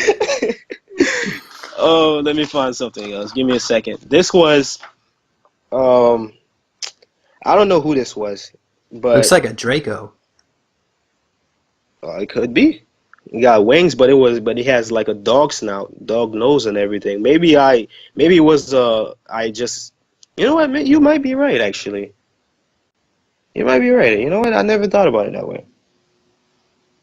If I change the snout and actually make it into a mouth, like it would be like a Draco, and this could be like um I don't know. Well, you seem correct with that. I don't know what else to What say. color was this creature? It was like brown demon like, but demon like, but not demon like. It's like a off brown, but with little bits of tan to it, if that makes sense. And what color were the Like eyes? the eyes, I don't remember. I don't remember the eyes, but what I Okay. remember the most was the body, because like I remember it's so very detailed. It had like a chest plating type thing, and his rib cage was showing a whole lot. Like that's how I was able to draw these. I All these were channeled, by the way. Like they were all channeled without me like really knowing what channeling was. I didn't know what channeling was until like after like 2012, and then I realized I was channeling these things because I was able to feel that I was pulling them from somewhere, but I thought that was how every artist do their artwork. And what did its feet look like? You know how a werewolf might walk, like the way that the like a dog foot, like the knee pushed forward, and like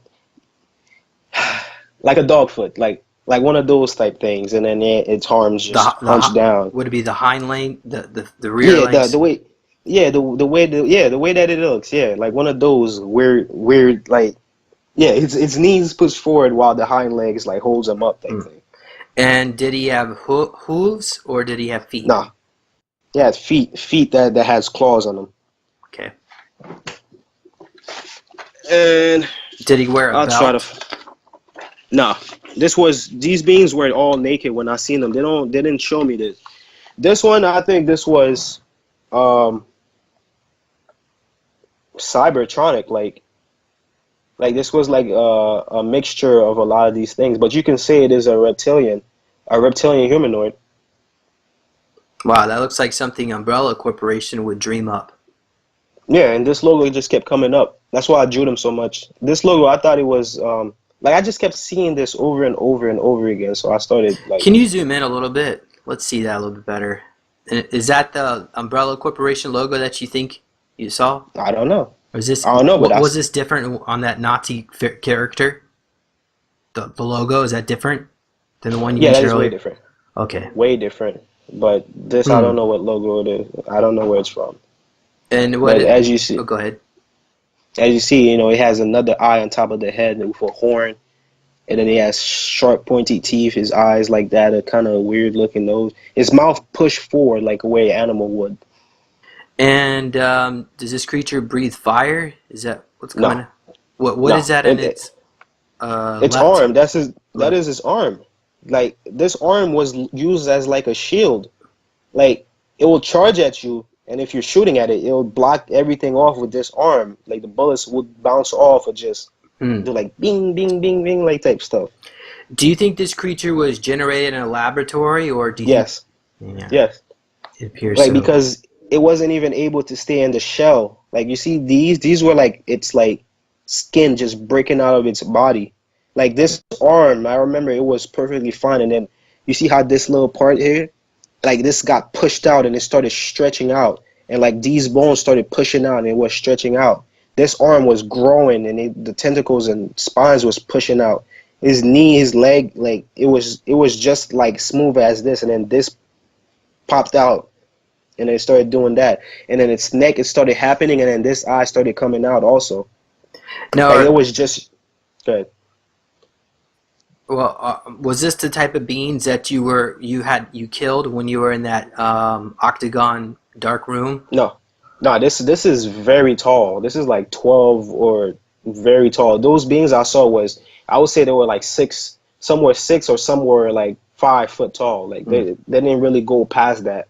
But these beings are very tall. This was like at least It, like 12 or more. and what was your interaction with this creature I remember just seeing a other than flashback. running? The flashback came back of it when it's like this, right? Sometimes like when they try to put me in these situations, they can't really control me because of my will, like my strength. So sometimes my consciousness will just bounce back, and whatever I am doing, whatever that's going on in front of me, when it's bounced back, as soon as my consciousness uh, syncs with my eyes, whatever I see, it's now trapped in my memory, and I can never forget it. That's what happened with a lot of people. Like sometimes their consciousness just take over. Once it takes over, whatever they are seeing, just they remember it. They're not gonna forget it. Even if they're blank slated, it's gonna come back up. And that is one of the things that happened to me. Um, let's find out. Oh, you're gonna love this one. This was a ram-headed being that I saw. It was very golden. Like when I drew this, people thought I was devilish. I'm like, nah, man, I saw it. Like I drew it because I saw it. Wow. He had gold and blue stuff on him. And do you think that was an extraterrestrial or just Yeah, something? Okay. because it was like it was human like, but not human like just like the other being. Like he had the feet, just like the dog, the hind head. He had one of those, but it was like he has a whole different character to him. Like he has his personality, basically. I can't really explain it. And what was your If interaction with this creature? in my dream-like states, I came in contact with it. I don't remember what we spoke about, but I came in contact with him, and me and him spoke. Do they have a name? I mean, do you recall the name of this I don't. creature? This was all these drawings. I'm gonna tell you right now. All these drawings was before I started getting heavily into the space program and all that type of stuff. I didn't know about any of this stuff. This was all these are before 2012. So I didn't know nothing about any of these until I started doing this.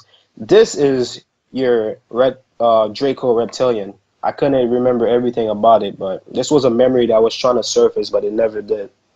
But I managed to get the face, but everything else, what you see blackened is what, like, that was not coming back in my memory. It's almost like like you said that you mentioned blank slate technology. They must have Mm. erased the memories, and those were what was coming through. Yeah, this is what that started surfacing, and it wasn't surfacing all the way through, but I managed to recall it. This this I can clearly tell you everything about it. You will love this. This is my friend. This is my friend. He was an old friend from a past life that came to talk to me, and since I remembered him, like I was drawing it and I was like you had the feeling of friendship came all over me, and like I'm like I know this person. Like I feel like I know you and I remember you. And as I drew it with so much detail because of how closely related I felt to this person. And this was the being.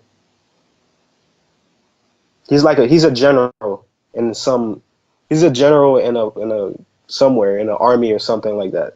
That's what I recall. And do you know what the name of this creature is? Mm-mm. I never asked. I thought these were just normal, just little creations, but these are aliens. And do you recall anything from your conversations with this Oh, individual? it's not conversations we have. It's like the way me and him came in contact. We were like sharing emotions, and the emotions were speaking for us. Like he has a mouth, but he doesn't speak to the mouth, but he shares his feelings, and like his feelings will take over your body. And when you feel his feelings, you'll know what he's saying, what he's telling, and you could just have like a million conversation. Like the feeling language is way more efficient and way more powerful than just me speaking to you because it's so much faster. If you can feel someone, then you will understand every aspect of them, and you could learn everything that you needed to know about them, and that's what he shared with me. Hmm. Would you describe that as maybe an insectoid or reptilian type? None of all, none of Hmm. them. He is none. He's none of, none of them. He'll probably curse at me. Something totally different that we don't, not human. We can't even explain it. Basically, Yeah, he no is reference. different. Hmm. No reference at all. Wow. I have these two, but these are just creations. I don't know what it consists of, but I have this guy that I made, but this is just like a character, so I don't want to get into that. I'm gonna show you the paintings on my wall right There's now. that symbol again. No, this is my logo. This is my name. But I seen it somewhere. That's why I implemented it in my logo. I still can't remember what it is. Just give me a second.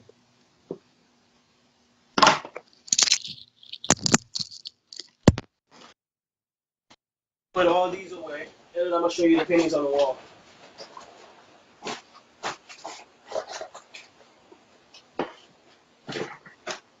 All right. So this is one of the things that I wanted to show you very bad. You there, Jim? Yeah, we're listening. All right. So in one of my dreamlike states, I came in. I basically was flying around, right? And I came upon. You remember how planet Maldek and Mars and They collided with each other. no, they no how they destroyed each other basically. Yeah. Well, when I was traveling around, I came upon this planet that was destroying each other basically, and they were sending missiles, all this heavy artillery, but I didn't really want to portray it. I wanted to make this very beautiful, and this was the end of the age. So I sat there on this like big floaty type gas cloud, and I watched them destroy each other. And this is exactly how it looked. These stones, these like asteroids. I don't know how to explain it, but the asteroids themselves has a consciousness to them. Can They you had zoom in a little like bit? Let's see that. they had their very own consciousness. That's why I gave them eyes, because when you don't just see them flying by, you feel them. You're like, what is this force flying around me? And you look, you could feel it coming from there. And the planets were destroying each other, and then like I saw Anubis. I don't know how to explain it to you, but I seen Anubis. Is that what his spaceship looks like? No, the being itself just floating around in like a gaseous form, just like at first I was just sitting there and I was like floating around, and out of nowhere, from very small, you just see it growing and growing, and then like this being this size but much bigger, and I'm that small just there, just looking at me. And I saw it, and I'm like, what is going on? And And what sense did you get from Anubis? Was he there to help people, he or is he? watching over the destruction of the worlds happening. Do you think he played a role, participated in that destruction, allowed it His to happen? role was his role, I think, was to capture the beings that wasn't meant to be in that situation. Just like our planet, a lot of beings are trapped here, and when everything destroys, they're gonna be part of it. Some beings were, so he was there to take those souls and return them to their rightful place, type thing. And I was just sitting there in this gas cloud, just watching over. This was one of my dreamlike states, and I was just flying around, just looking at everything. And I became in contact. And I Wow. just use this like as a DNA. Like the planets are gonna destroy, but like as they're destroying each other, the little pieces will form a new planet, and it will be instilled in a new type of DNA. That was the symbolism behind it. Has that happened yet? This new planet? Yeah, as they were destroying each other, this is the crumbs coming from the planet, like the little debris and everything. They were going into a whole new shape, creating a new planet for all the new beings that's gonna reincarnate to go into, Uh, to live out their lives. well, where's that planet now? I don't remember. Is that even in our solar system, or is that? No, no, no. This is Hmm. very far away. This is like higher density, different dimension type thing. But they experience everything we experience, where they experience the nuclear holocaust experience that we experience. But this time it was planet from planet. The planets were sending huge nuclear type devices at one another to destroy the planets. Wow. Yeah, Do you this is happen to, very do you happen to have any information on how long ago this might have happened? These calamities? This was a while. This was a very while ago. It's like when I accessed this, it was like almost like going back into the past type thing. Like time is not real, so when you experience something, you might think it's happening right now. It's happening in the now, but that moment itself can be in the past. It's a weird way to Mm. explain it. Now, you've also mentioned you can do some time travel. Yeah, Um, and because I've died many times. Well, I tell you what, why don't you wrap this up with some of these images, because we got about maybe 30 more minutes or so. Yeah, I'll just explain to you because of these Hmm. paintings. I have to get into detail about them. Okay.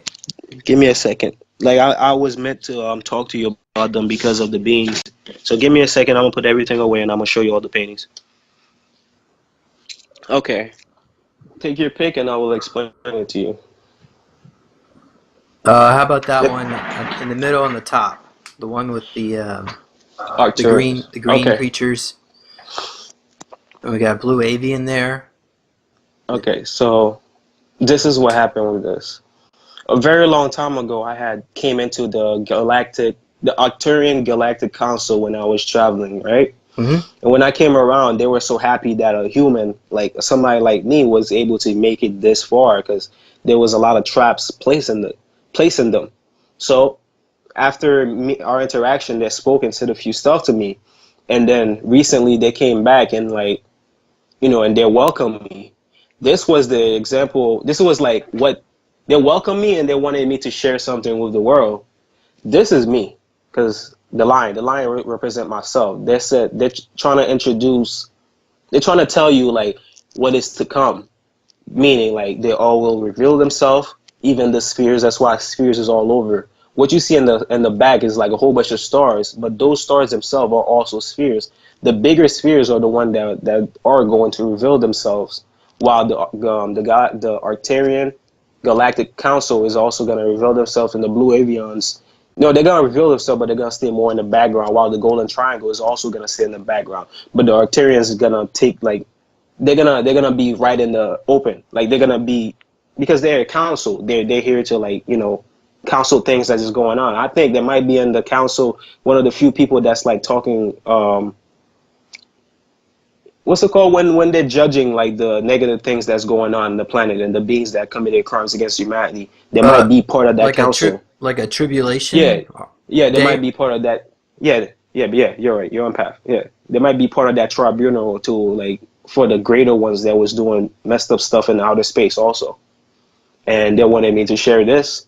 I shared it. I did the best of my example, and they wanted to portray them with open arms because they're all welcome. They'll welcome you, and they're open to you guys, coming to them. If you Well, can make it there, because there's a lot of obstacles blocking you guys. what message do they have for humanity? Keep on pursuing getting full disclosure because we're this close. Because we're so close that they're opening themselves up to us now. Before they didn't disclose themselves that much, but now look at this. They're already showing themselves with open arms, like they're welcoming the energy that is to come from you guys because they know how to transmute it into something greater. They're welcoming you to join them in a council and join them to what's going to happen and what's going to come along. Keep on your pursuits with getting the truth out and everything, and we will welcome you with open arms because that is the true way and the path that you should be following. And what is the name of their council that they work with? Did they I tell never you? the Galactic Council or the Galactic Federation. It's like It's like there's the Galactic Federation and there is their council. They all intertwine, but the council is like it's just part of it. They're part of the Galactic Federation of Light, but they have their own council because they watch over a lot of certain stuff also. Hmm. What is that triangle being called? I don't know his name, and I wouldn't know how to pronounce it. I wouldn't know if he would ever reveal it to me. But I've seen him many times though. Like he watches over like certain beings or of the energetic nature that they are able to speak to you. So throughout your life, they're gonna watch over you and like not groom you, but keep you in a safe path because they know if they are aware of you, then other negative groups are gonna be aware of you, and those negative groups can take you onto a negative path where they transfer messages from higher negative forces to this reality so that they could get certain plans, certain things going on for themselves. And this triangle being will be in contact with certain people, but they're not really going to reveal themselves till that person start readying themselves up to whatever point that there needs to be at. And as you start getting to that point, you will start seeing them more because they're normally out of phase. Like before, you'll feel a presence there and you'll feel the color, but then eventually, like you'll start seeing them more and then more and then more, and then like as you start seeing them more, you're gonna see the shape. You're gonna see something like that. I'm sorry, I have to hold this up. But they'll Hmm. start to unphase themselves and they'll show you themselves, and then eventually they'll start to connect with your mind and then share you these personal messages. But they can't do it if your energy is very low because you could be open to themselves, but you could be open to them, but you're gonna also be open to the negative beings and the negative groups that want to take control and over you. Well, why don't you share some of the other images nearby? Well, well, this is one of my people that's in my family group, my spiritual group. That's like my entourage, the people that's meant to watch over me and help groom me to the point that I'm supposed to be at. He came upon me in a dream. All he used this. This is a form of technology. This is a form of technology. This is a form of technology that's pulling the energy from. All right, no, I explained it wrong. So the whole background, the stars and everything, is the being itself. That's why it's black and purple. For him to reveal himself to me, he had to take on a shape or form that is acceptable or suitable for the contact. He couldn't just come to me as the sky because my mind wouldn't just be able to accept that. So he used this technology and this technology to pull the energy up from wherever he came from, and the shape that he took in could only stay whole with the technology taking over to grasp onto his energetic form. So these are pulling the energy, trapping in the golden metallic shape to hold the structure of his form, because it's not like something you can control. He's not a being like you. He doesn't have a shape like that, but he formed the shape to be susceptible for you to perceive as a being, as a, like, human like. And that is the shape that he took. And all this metallic stuff on him was just trapping in the energy from escaping. As you see, he had the very blue aura. The very blue aura, it's also showing how bright he is, but it's also showing the energy that is also kind of pushing out and releasing, because that's why you see it's going, like, it's getting pulled down by these, but it's also leaving. That's why you see, like, some of them are going erratic, out of shape, because he's trying to hold the form to show you how he looks, but at the same time it's also escaping. It's too much for that form. Wow. And this is dealing, yeah, sorry. This is dealing with transmuting the DNA of the being. This is like the form of technology. I drew it as an X because this is literally just transmuting that DNA into the form that it's at, while this is releasing. This is pulling all the energy that is basically being released from its body, sending it back in the air, and then this pulls it right back down and then transmute the shape. So it's like a constant cycle, keeping the shape so that I'm able to portray it and show it. Nice. Okay. What is in? All right. So yeah. So what are we looking at here? This is the fairy realm. I basically traveled to the fairy realm, and they were all golden, and they greeted me with, like, they greeted me not telepathically, but just as I was saying, with the being's emotion. Like speaking with emotion is more efficient than speaking with your mouth, basically. And like the best way to portray like how I felt each individual character was by the way that I show it to you. This one was like a little tired. Like, I don't know how to explain to you. Each of them are showing different poses, and each pose shows you a different emotion into who they are, basically. And the trees themselves was alive. Like, these little dots that you see running is the energies that's running to the tree. What a lot of people don't see is this. These are mushrooms, but this is a tree itself, and this is the leaves. The leaves are energetic in nature, so that's why they look like that. This is each individual one of those are leaves, and there's a big tree behind them. If you now that I explained it to you, and these were rocks. Even the rocks even had energy running through them. It's like the movie Avatar, how everything was connected. This is their realm and how everything is connected, and I was able to see the energy traveling everywhere under them, while I was able to feel their emotions and their character, who they really were. I mean, are, not were. Now, I was curious. Some people have claimed to see fairies in this physical dimension, but they appear more orb-like. How would you explain that? Well, it depends on how your third eye and everything is able to transmute it.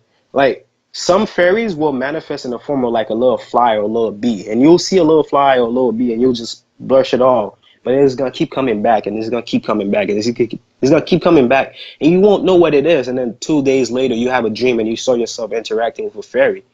Like, they can take many shapes because it's a sphere. Sphere is universal. The sphere is the perfect shape. Meaning, if they wanted to, they could take the shape of a bird and you wouldn't even know it. They could take many forms. They could take forms of people, or just be tapping to another person's consciousness and trying to talk to you. It just depends on who you are and how you're able to transmute the message and perceive them with your eyes. That's why you have to cleanse yourself and keep yourself clean for you to be able to see it like this. Now, here's another question for you quickly about fairies.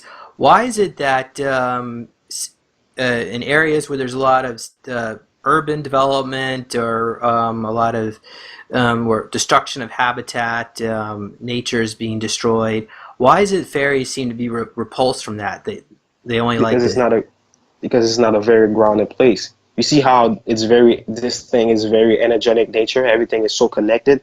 Everything is so high and rich of energy that they can literally thrive off of this and also remain grounded, because they have a form that they could take, right? If they take the sphere, then they could go anywhere.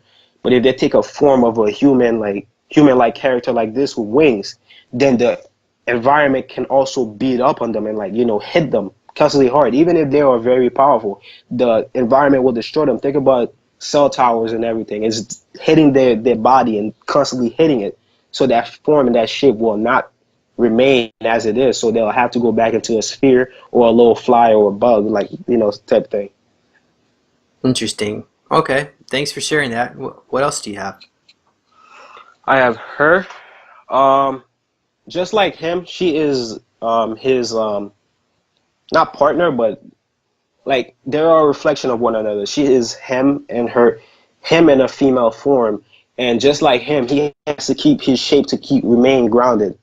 She is already grounded and she's interconnected with the divine. That's why she's always shooting up energy. Even the wings, the so-called I, damn, how do I explain it? um, these are a form of technology. She has to she's using that technology to show the full spectrum of how she really looks. That's why the purple is behind her, because she is so divine, while the blue is showing, because it's like each color resembles a chakra point, but not really a chakra point. It's like she's building the shape and building the right spectrum to portray herself to you. Nice. Very Yeah. nice. Yeah. What is okay? What is it? Go tell Well, me. what is the last image you have? The one on the far I left. wanted to this. Oh, okay. Yes. This was okay. Remember the lunar eclipse that was recently happened, right? Mm-hmm. I was pushed to draw on this because why? Because the Anshars was with us, and they wanted to tell you that they were with you, while the Pleiadians was involved, while the Arcturian Galactic Council was also involved, and they were trying to show you what you are creating, the domino effect that is happening on the planet as you're all meditating together. And from what I was able to see, what they were sharing with me, this is literally what was happening with the planet. It was like a whole vortex of beautiful energy, just encapsulating or encapsulating the planet, forming the like strengthening the Merkaba, that the energetic Merkaba that is like around the planet, and all the spheres that was nearby, was encast also in the energetic form.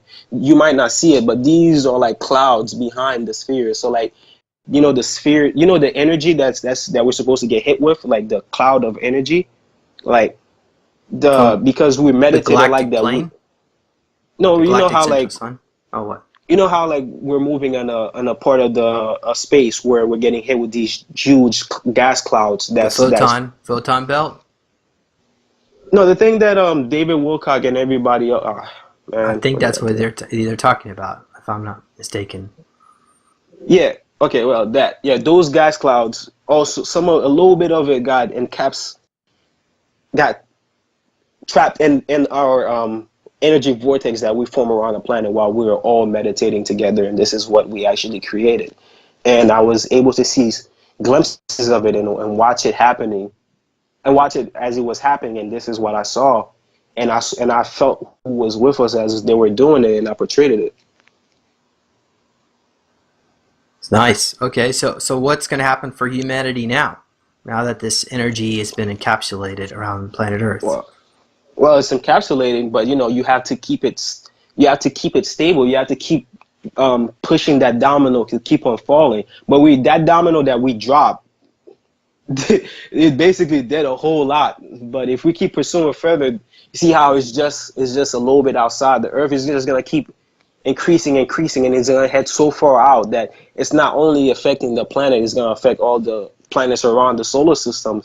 And then when they're all doing this at the same time, that also gives the sun the signal, hey, we're all ready, just send it out to us. Send the energy out to us, and then we all just evolve.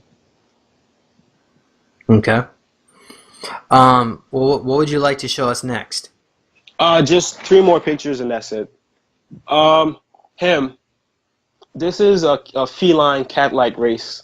I'm gonna take it down because I was told to share this a whole lot with you guys. So I really like that this cat, image. yeah, he wanted me to share this with you. So he is a feline cat-like race, and he wants to let you guys know that you all can come in contact with him. You just got to be open, like open yourself up to it and everything. Like he gives you the technology, the way of doing it. This, right, is a form of technology. It is like a portal system itself, a virtual like portal. You have to combine these symbols with this, form the portal. It will open up a tube and it will lead you to him or whatever they wish for you to see. They are not negative groups. They are beings of light and love. But they also have certain people that they want to speak to and they want to introduce certain stuff to, a certain concept, so that they could help groom and push you towards wherever you need to head to. And he wanted me to show, like, share the picture so that when the certain people that were meant to see it, right? Well, like the fact that you saw the picture, you felt the energy and you felt them. That is, the eyes are so, like, so striking, because you're not going to forget the face, so that when they contact with you in your dreams or whenever they feel that you are ready, you know who they are. And then this is already going to be fed into your subconscious. So when you feel that you're ready, your subconscious will naturally create that portal leading you to them, and you can contact and remain, and do whatever you need to do. Like, I could go really far in depth, but that Well, really is it. what is the name of this being? I don't have the name neither. Okay. I don't And, get everything revealed to me, because I don't get, just like certain people, you have to get authorized. I have to work on myself more for me to get more out of them. Like, I'm not 100% like the way that I'm supposed to be right now. and what does this being's voice sound like? Or are they telepathic? They speak to you through their eyes. Okay. Like that.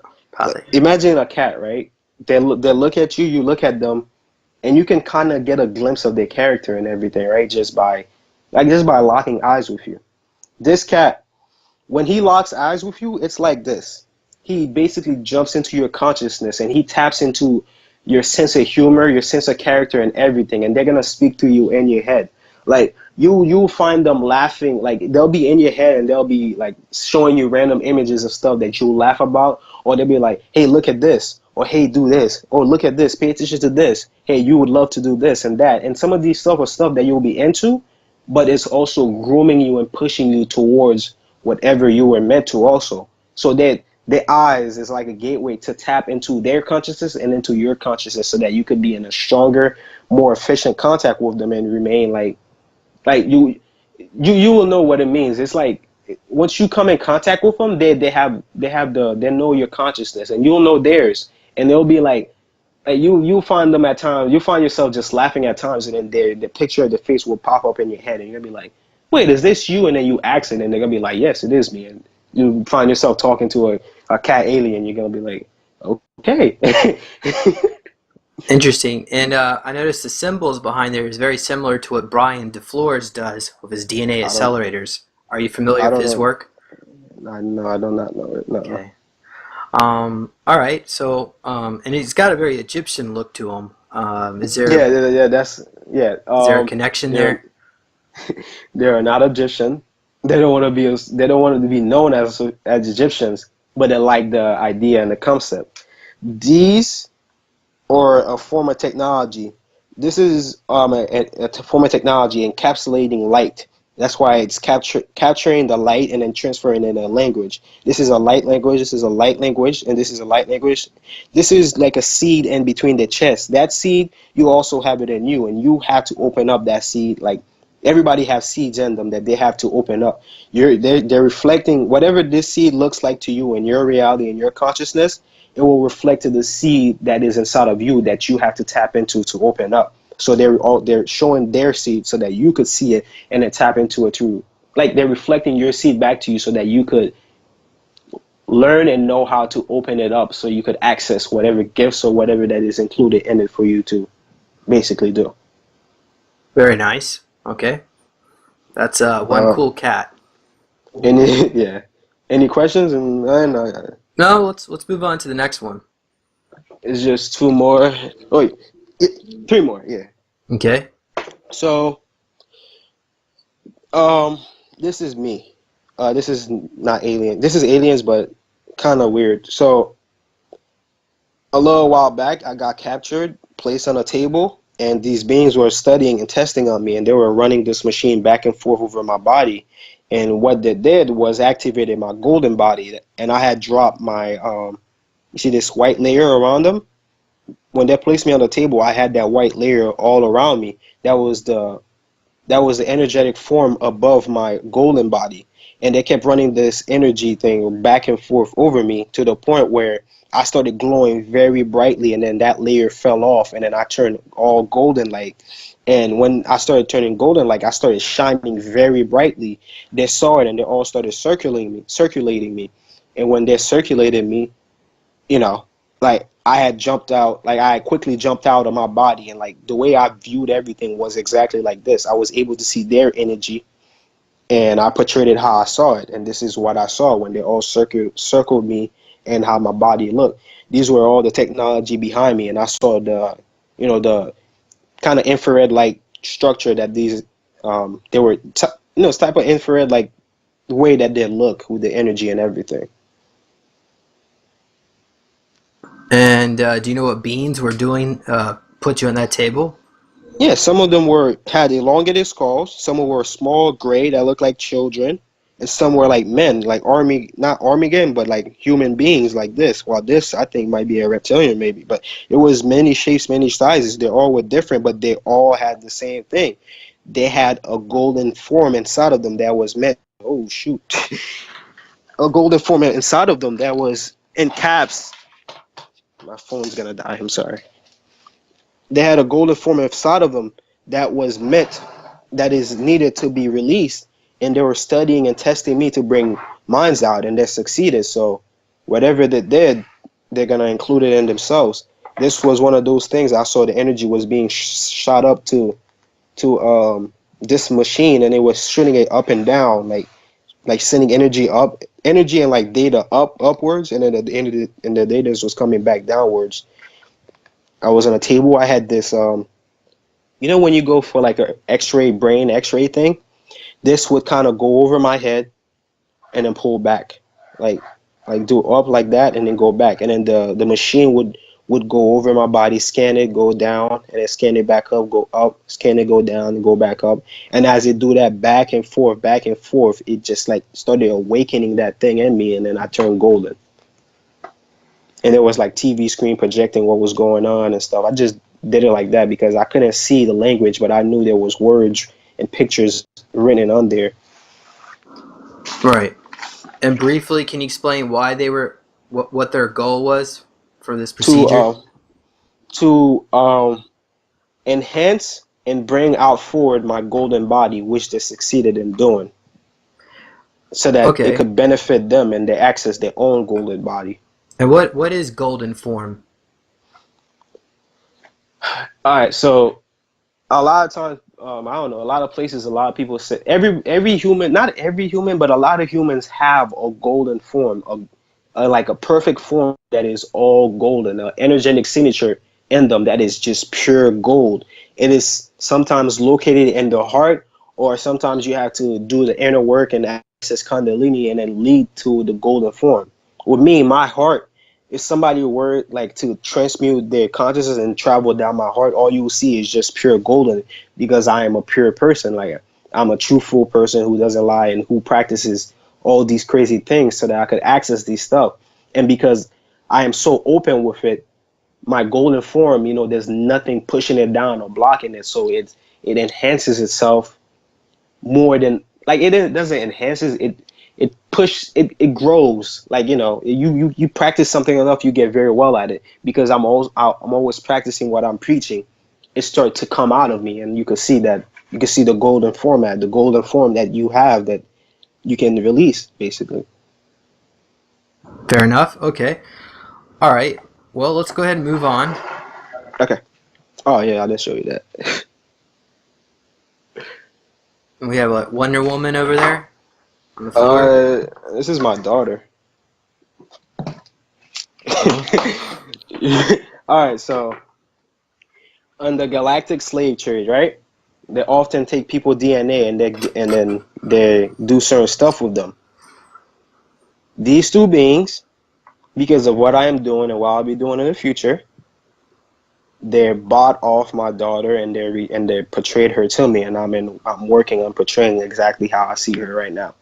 Both male and female aspect, that my daughter was placed in a galactic slave trade, and they found her for me, and this is her. Wow. Is she a hybrid? Yeah. Well, from what I know is that they took my DNA from this reality, they traveled to another reality, and then mix it with somebody else in that reality, and then they made her, because the reality that they took her from, I'm basically dead, and she was supposed to be born to take the spot of whatever I was needed to do in that reality. So so because I died or whatever happened in that reality, they came to this reality, took my DNA, went over there, and they created her. And because they know she will be able to do all that I'm capable of, they placed her in a galactic slave trade. But these beings are aware of me and what I'm doing, so they went and they bought her and took her into her protection and all encasing, and then slowly but surely they introduced her to me. Very nice. Yeah. Well, maybe one day you could be reunited. By me completing the painting, I already am. Okay. Well, physical form, yes, but energetic form, just seeing pictures, just seeing the interaction, yes, I am already am. And before you move on, this is the last one. This is my highest. This is my highest form. One of my highest form. Like, I can't really show it right. I have to zoom in. So I have no face because I am the entire universe itself. I go all the way past the 13th density. This is a being that is past all the densities. And once again, just like the other guy, he had to take in this shape to trap in the energy to build that form of who it is. When he showed up to me, he came with this DNA, this little piece of DNA, so that I could take this DNA, place it in myself, and activate certain stuff in me, so that it could lead on to this form and this shape. That is why I portrayed that eye and that eye, because that is the entirety, and that is the entire universe is him, and that sign is the infinity sign, because he is infinite. He is past this form, but he took this form to portray himself to me. Like, he is my higher self, and he is me also in all of this, and he portrayed himself to me. And Wow. that is one of my highest forms. Basically, I went seeking for him, and instead of me finding him, he just revealed himself to me, so that I don't have to seek as much as I normally do, basically. And that is all that I needed to show you. But that painting uh, itself, out of all that I showed you, this is the one that you should be paying attention to the most. Like, even the Galactic Council of the beings, because everybody is so focused on the beings themselves and not what is going on. And by me portraying this painting, you can have a glimpse of what the meditation and us being united is actually causing. And this is a prime example of it. And they wanted me to portray that and try to get it out as far as possible, so that since we cannot see it because of the veil before our eyes, then they will get somebody to portray it so that somebody else can see what is going on. And that is, I use myself as a vessel to portray what I saw. And that is it. Well, why don't you describe a little bit about what you saw the future looking like? Because I know you mentioned you saw the event. Is that what you called it? It's in constant fluctuation though. But so I've experienced many realities, right? I even experienced a reality where Hilary Clinton was president. You want me to get into that, or you rather hear the event Yeah, first? go ahead. Are you good on your battery? Is your battery good? Yeah, it's charging now. I just Okay, need to sit great. down. Okay, go ahead. Okay, so I had experienced a reality where Hillary Clinton was president, right? As soon as like she became president, she already had started signing off treaties to go into war and all this type of stuff. A lot of people was already pissed. She started siding with the bankers and all this other people. A lot of people started to get even more pissed. And then she followed the partial disclosure format.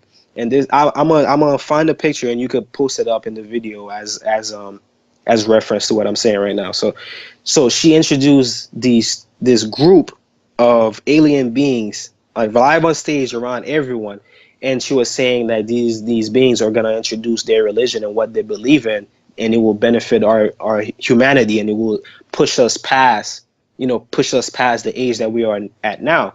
Because I'm so educated on what I read online and everything, I saw that this is part of the partial disclosure format. But this is what happened. As soon as these beings, they just snap right into face for everyone to see. everyone that was on stage, not on stage, down on stage, looking at these beings, they all fell down to their knees. Like imagine God came in front of you. It's like something built into us. We all fell down into the knees and we started praising these beings like this, like that. Like we could not like stop doing it. We just all fell down to praise. We were ready to hear what they needed to do. With me, when that happened, I fell down and I was trying so hard to pull up, but I couldn't. And then my consciousness started pulled back into the back of my skull, and I saw I was losing consciousness. I was about to fall into trap, so I quickly left. I time traveler or just left that reality. I just started vibrating and I just lived that reality because like you was gonna be trapped. Like as soon as those beings were to introduce a religion, and religions we're not supposed to be following religion. As soon as that happened, you basically lose yourself. You just see these beings as your savior complex that everybody wants to believe in. And as soon as you get trapped in that savior complex, you lose your free will. You're gonna follow whatever they're gonna tell you, and you just get trapped. So was this like a false antichrist scenario? What do you mean? I don't. What do you mean? Well, I guess if it was it would an antichrist scenario is probably a better way.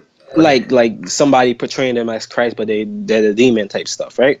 Yeah, I suppose, but you don't have to necessarily use the word demon. It could be I mean, whatever yeah, it yeah, was. something negative. Yeah, Mm-hmm. she was portraying them as very malevolent, very beautiful, but Benevolent, you mean? if benevolent. I'm sorry, it's my accent. I'm sorry, but somebody who's empathic, as soon as you feel them, you're like, whoa, this is some very kind of not positive type of feeling. This is like dark. Like you will feel like even saying it, I feel it. You will feel your skin just kind of crawl. You're like, whoa, this is not right.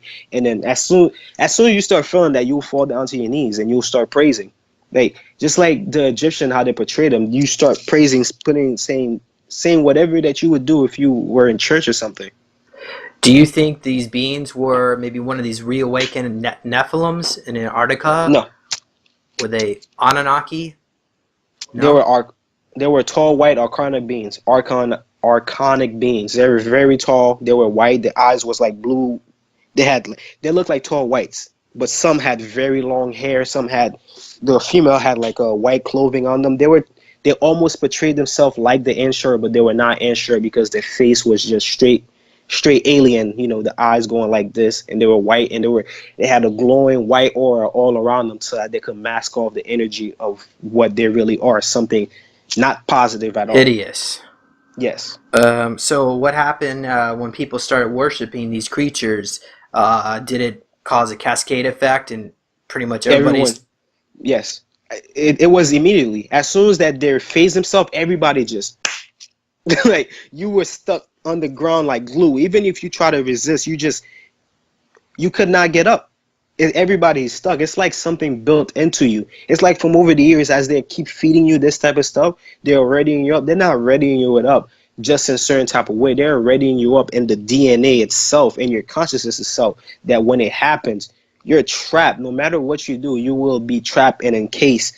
Like imagine like you want to pull your armor, but you can't. You want to tilt your head up to look at them. You can't. You could hear them speaking, but you just head down and you're like, yes, I'm ready to listen to whatever you have to tell me you want me to do. Okay, now what was the final... The final outcome. Well, Yeah. no, well, before that also, remember the picture I showed you with the you could put it up as reference, the space station right on the left. Remember when I showed you that picture and I told you that space station? That is the space station that she used for the partial disclosure. So Remember they actually filmed this on a space station. no, you look up in the sky, you see it uncloak and everything. Anywhere you go, you're like, wow, it's finally real. It's right there, uncloak, right there. You didn't see nothing else flying in the sky. Well, when this happened, why didn't the blue avians, the Arcturians, why didn't they show up to say, "Oh, by the way, here we are," and that's a archonic being. Don't listen to it. Because we accepted the partial disclosure. Because once we accept the partial disclosure, then we have to wait another 100 of years for them to come back to help us out. But it is already too late. We as a reality, we made the agreement like, yeah, we want to deal with this for a couple more years. We want the ruling class to stay in power so that they could still control us and do whatever they need to. Well, so what happened over the next 100 years? What was life like for humanity? Do you I left. recall? I left because as I felt down, I was just like, remember in the when I was talking about the zombie stuff, right? You saw yourself just drifting, like becoming what they were forcing you to do. If I didn't leave, and I would have getting encased and stuck there forever. That is exactly what's going to happen for anyone. You'll be stuck there forever, praising these beings, doing whatever they want. What they're going to try to introduce is the AI formula.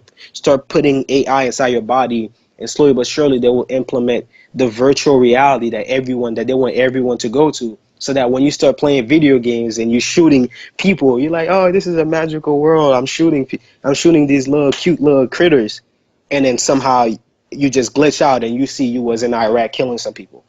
They want to introduce you to that AI where you think you sleeping with a beautiful girl, but then when you snap out of it, you see you in a chair and somebody was just taking a little bit of DNA from you, or you feel like you working out really hard, and then now you in space and you doing heavy labor for other people. That is what they're trying to encase us in. Well, why don't you describe what you see in our reality with Trump being the president? Trump is actually the positive domino effect, because even though everybody hates him, everybody wants to hate him, say all that stuff. I understand that he does messed up stuff, but by us hating them, we're uniting. That is what we're doing. We're uniting because everybody hates them, even though awakened people are like, no, we hate them. We hate them. Yeah, let's all hate them together. Let's all grouped up. But hey, did you hear about the secret space program?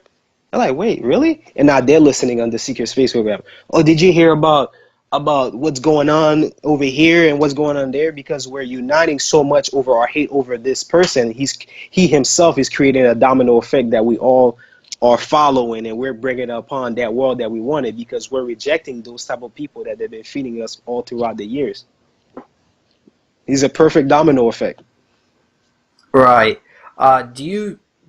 I don't know if you can answer this question, but I'll put it out there. Do most of the timelines show Hillary Clinton winning, or was it Trump, or does it really matter? Because everything's variable. Before we had the 2 or 3 shifts, there was a reality where Trump won. There was a reality where, what was the old white guy? Is it Bernie Sanders?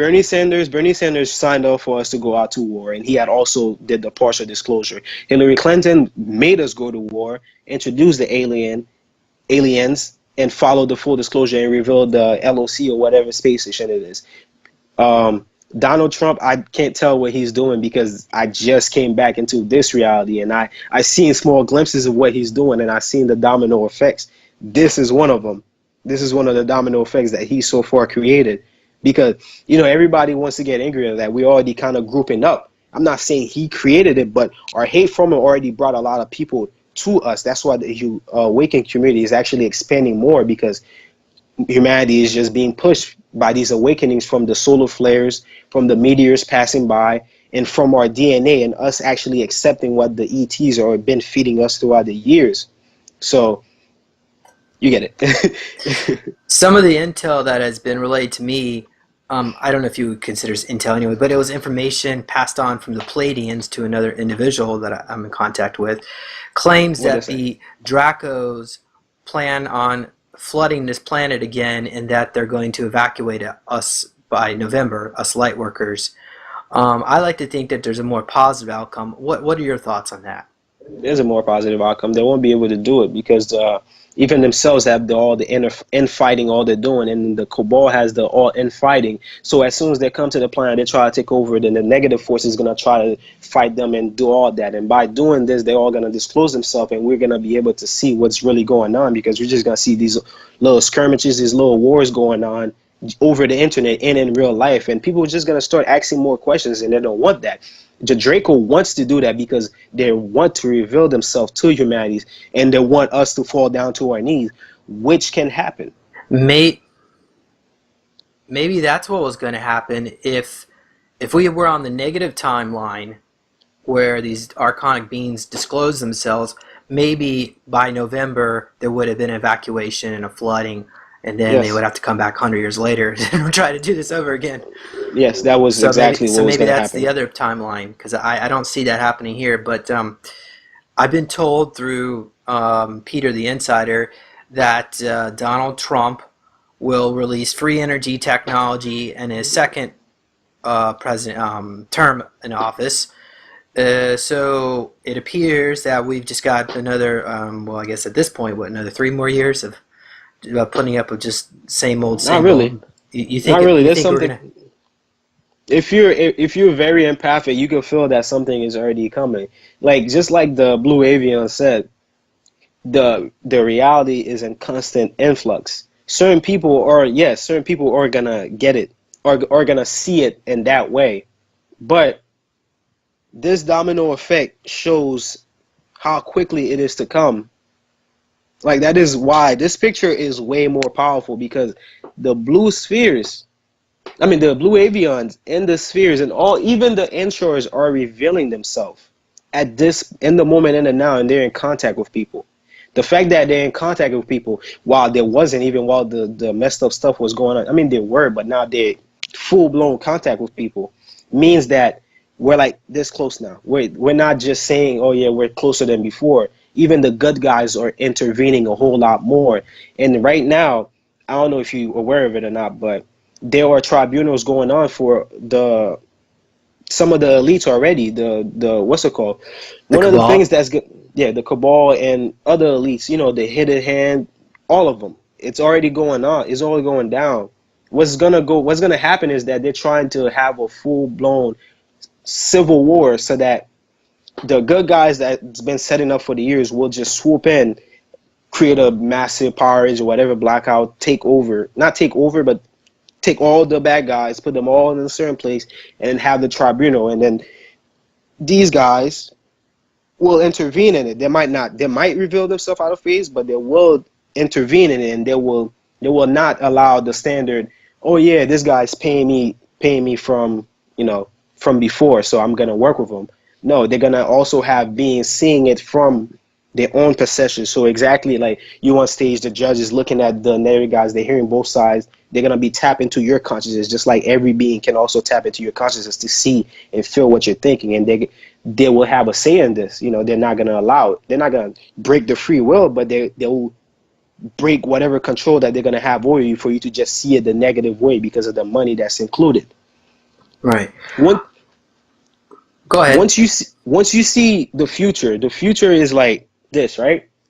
The sun is gonna do the blast, whatever, right?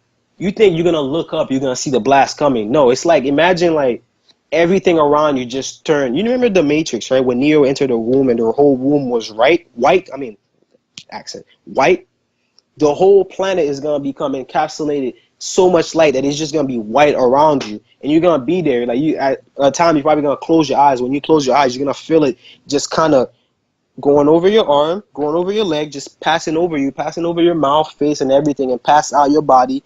And then you're just gonna be there, like, what's going on? And then you open your eyes, whatever that was on you, little dust-like particles just gonna fall off, and you could either turn golden, you could either turn blue, you could either turn whatever that you want, but you're gonna be a whole different form, a whole different spectrums. Your skin is gonna start showing different spectrums because you're made of light now. You're made of like a crystalline type structure.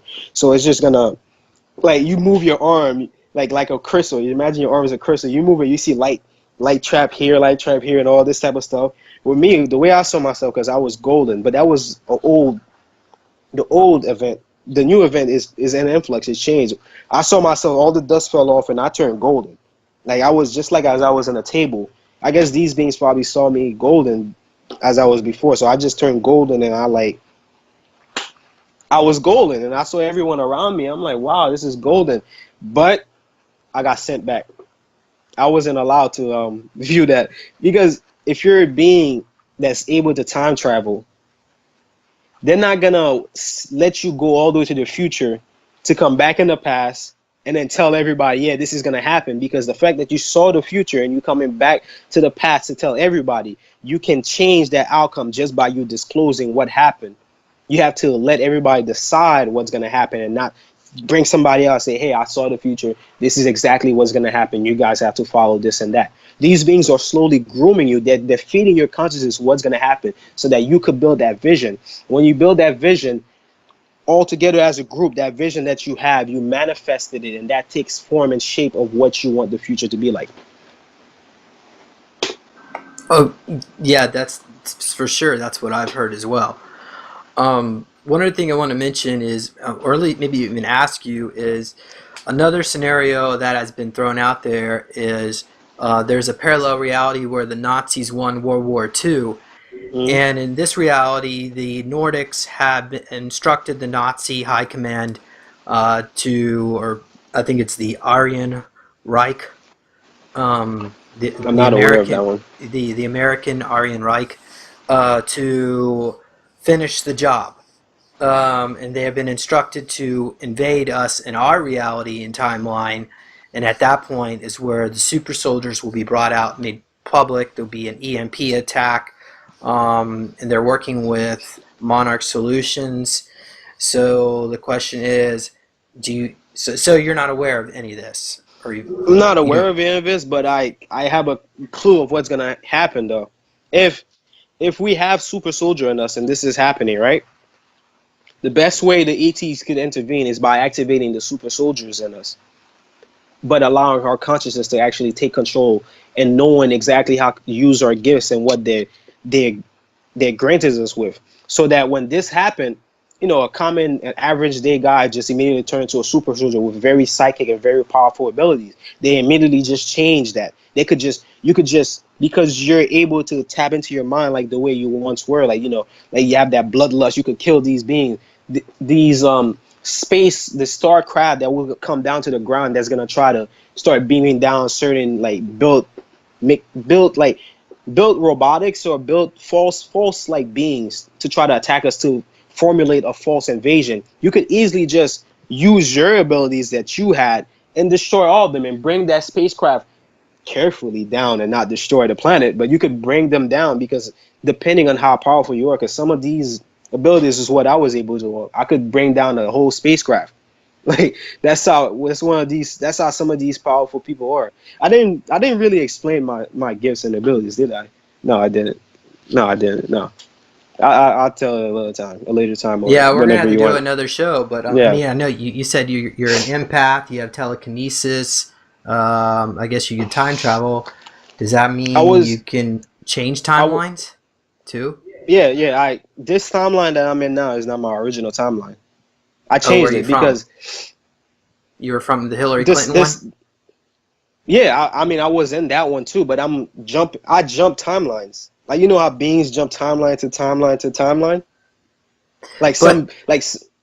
Go ahead. but if you were in the Hillary Clinton timeline and you came here, does that mean your physical vessel over there expired? No, well, it could still be alive, but it's just in control of whatever that happened. I have this vessel that I'm here, my consciousness jump into this vessel, and we link and merge together, and now we're in this form that I'm in front of you now. Okay. You could do that too. It's in you, because every timeline is the prime timeline for whoever is there. So if you come from another timeline, you come in this timeline, then you can become the primary person of this timeline. Like, just by sending your consciousness out. If you come with the body, that's a whole different story, because you're not tempering timeline. But this is, you just take your consciousness, your soul out of that, and you jump into another body. I'm sorry, this might be a little bit very far-fetched.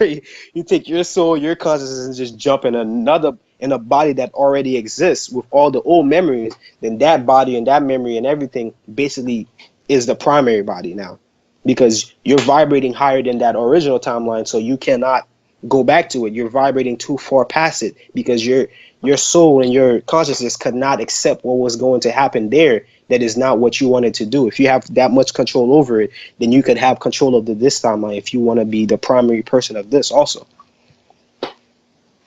Do you have a lot of other super soldier memories? Maybe I have being in flashbacks of bases. certain stuff I did. Yeah. Okay. Well, we're probably going to have to bring you back on because we're already way over time on this. How many But hours? well, we're at 2.5 at least, I think. But usually most people's attention span is only 90 minutes because people have commented to me, say, James, you need to shorten your shows. I'm like, well, there's so much content, and it's interesting. So I think a lot of people enjoy it. So it's good that we're doing this, Yeah. but um, I I don't want to do put basically expect you to cram 20 or 25. I don't know how old you are. 25 I years no, of I can. experiences No, I can. I in can. 10 minutes, but I rather come back. I know you can, but I'd rather come back later and do it properly because you've also. Why don't you mention a little bit about the Starseed groups? Because you said you were planning on doing something like that. Oh, that is more than 10 minutes. That is something that we're gonna have to make a separate video about because that is what I'm being groomed and pushed by these beings, all these beings, every being that I showed you today. Well, except for the old ones. I don't know about them, but all of them are pushing me to formulate this group.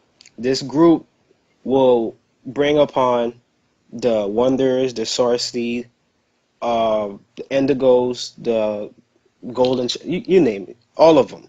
I'm supposed to form this group, and I'm gonna start it off small. That's how I'm trying. I'm trying to make it bigger, but I don't have the people backing me or the wealth yet. I'm trying to manifest.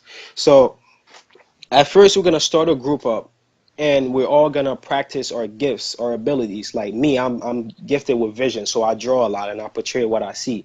If somebody could sing, then they could sing. Like at first, it's gonna be like a little hobby type thing, but the hobbies that we practice or at times are gifts.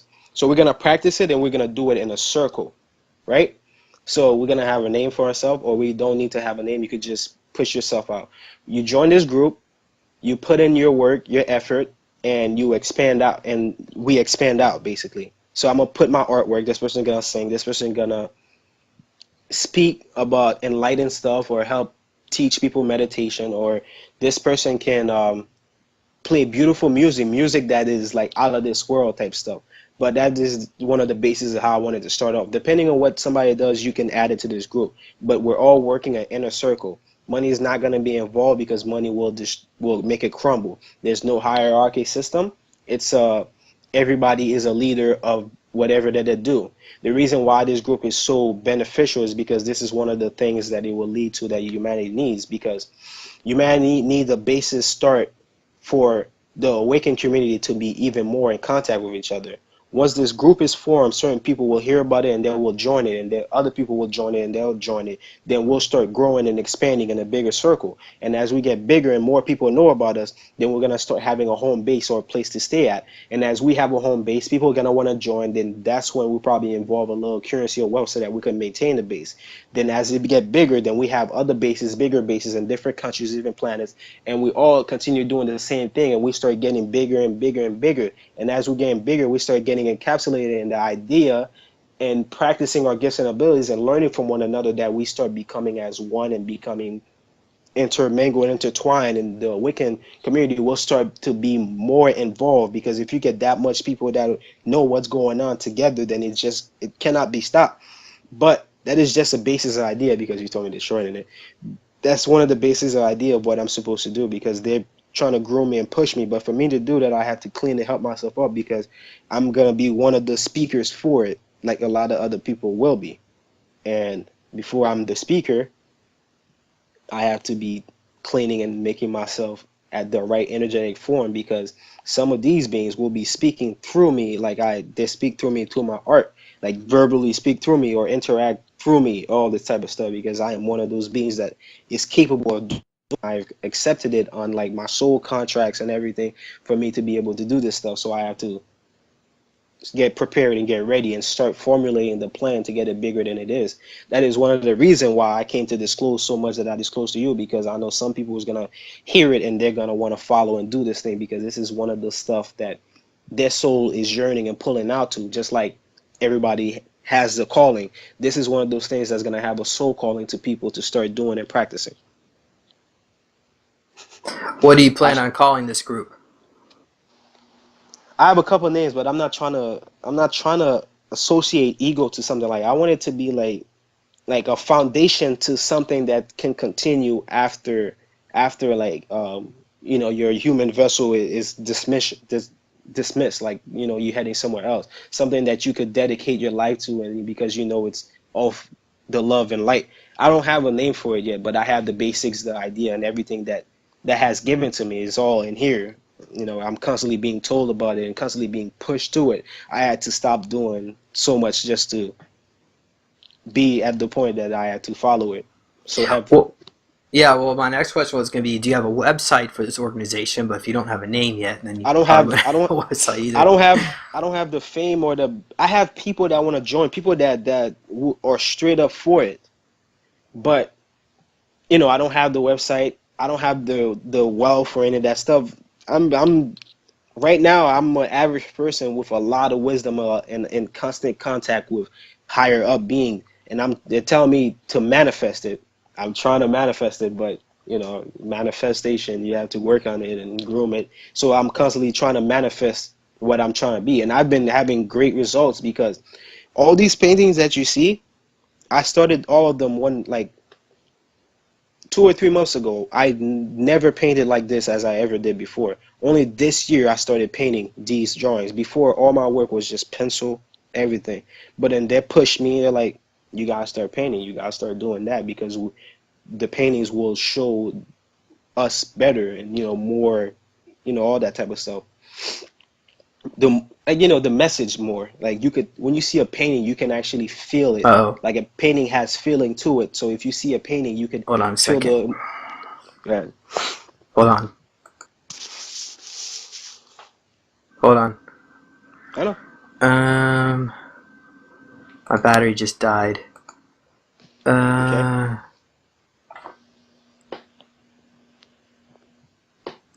yeah, this is like not meant to go for 3 hours.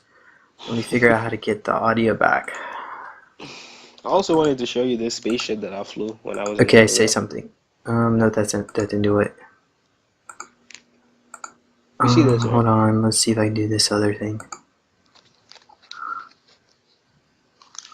Audio. This should work. Yeah. So I was on a I'm on a Bluetooth headset, and the battery is supposed to last like 2.5 hours. And now we're like 3.5. So okay. So Sorry. before, yeah. Continue on. I I can don't hear you now. I don't know where to start. I don't know where you want me to continue off at. Yeah. Well, do you have a way people can contact you online? I have my Facebook group that I started so that I could get more people to view the artwork, and I have my Instagram and I have my Facebook itself. But the Facebook itself, it doesn't consist of much. It's just the group, the Facebook group that I created in my Instagram. That's where they can see the majority of my work and everything. But the group on Facebook, that is the part where I'm trying to make it bigger and get more of the backings that I want because I want that to be the basis to gather everyone up, and then we formulate a new group where we all like administrator to it. We all do the whatever we need to because that's where we're gonna share the majority of our information to get other people who are just like us to start following us. And then once that start rolling and getting bigger and bigger, we will start building up the fame. And once our name is known, then we could formulate a better name to attract the other light beings, light workers, wanderers, starseed, indigos, all of them to us because the names itself will draw the people in and the message will draw them even further and they would want to be encapsulated and join something like this. Okay, is it okay that I include a link to that Facebook group so people can contact you And my Instagram, yeah, it in doesn't your matter. Instagram Yeah, as well? yeah, Okay. Well, I'll be sure to put that on there. Do you happen to sell any of your artwork online? yeah. Well, I don't have them online. I just allow people to come to me and just to tell me what they want or if they want me to channel a message for them and I just channel a message for them. I could actually show you one of my channel messages for a military veteran guy. um I channeled this for him and it was him. He had his dragon. His dragon, was sharing a message, and he's the symbol of the white owl, and this is like, and he had an angel watching his back. This is his year of birth, his date. He's rank in the military, and then the gun because he had so much trauma with the gun. I encapsulated with a flower that is also wrapping around the dragon, so the dragon is also helping him with his trauma and helping him deal with the stress of what he did when he was at war and everything, while the angel is watching his back and everything. That is Yeah, what that's really I nice. saw. Yeah. Yeah, thanks for sharing that with us.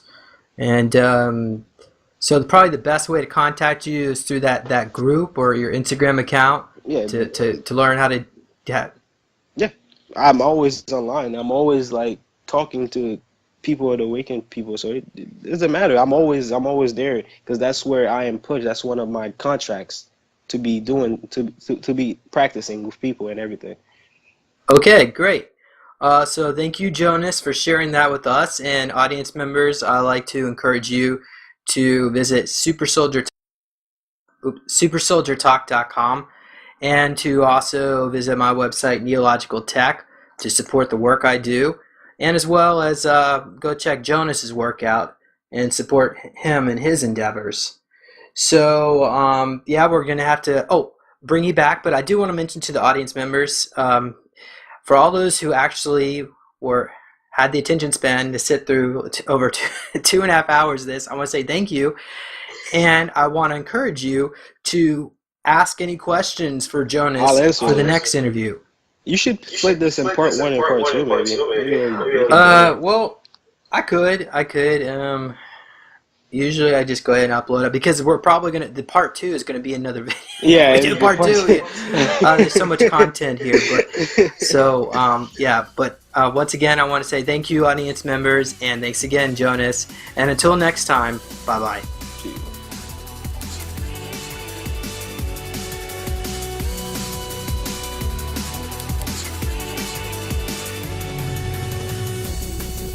Please consider supporting Super Soldier Talk by purchasing your own Neo Meditation device. Your Neo Meditation device will help you reduce stress, integrate trauma, enhance intuition, enhance clairvoyance, and enhance creativity. Get yours now at www.neologicaltech.com.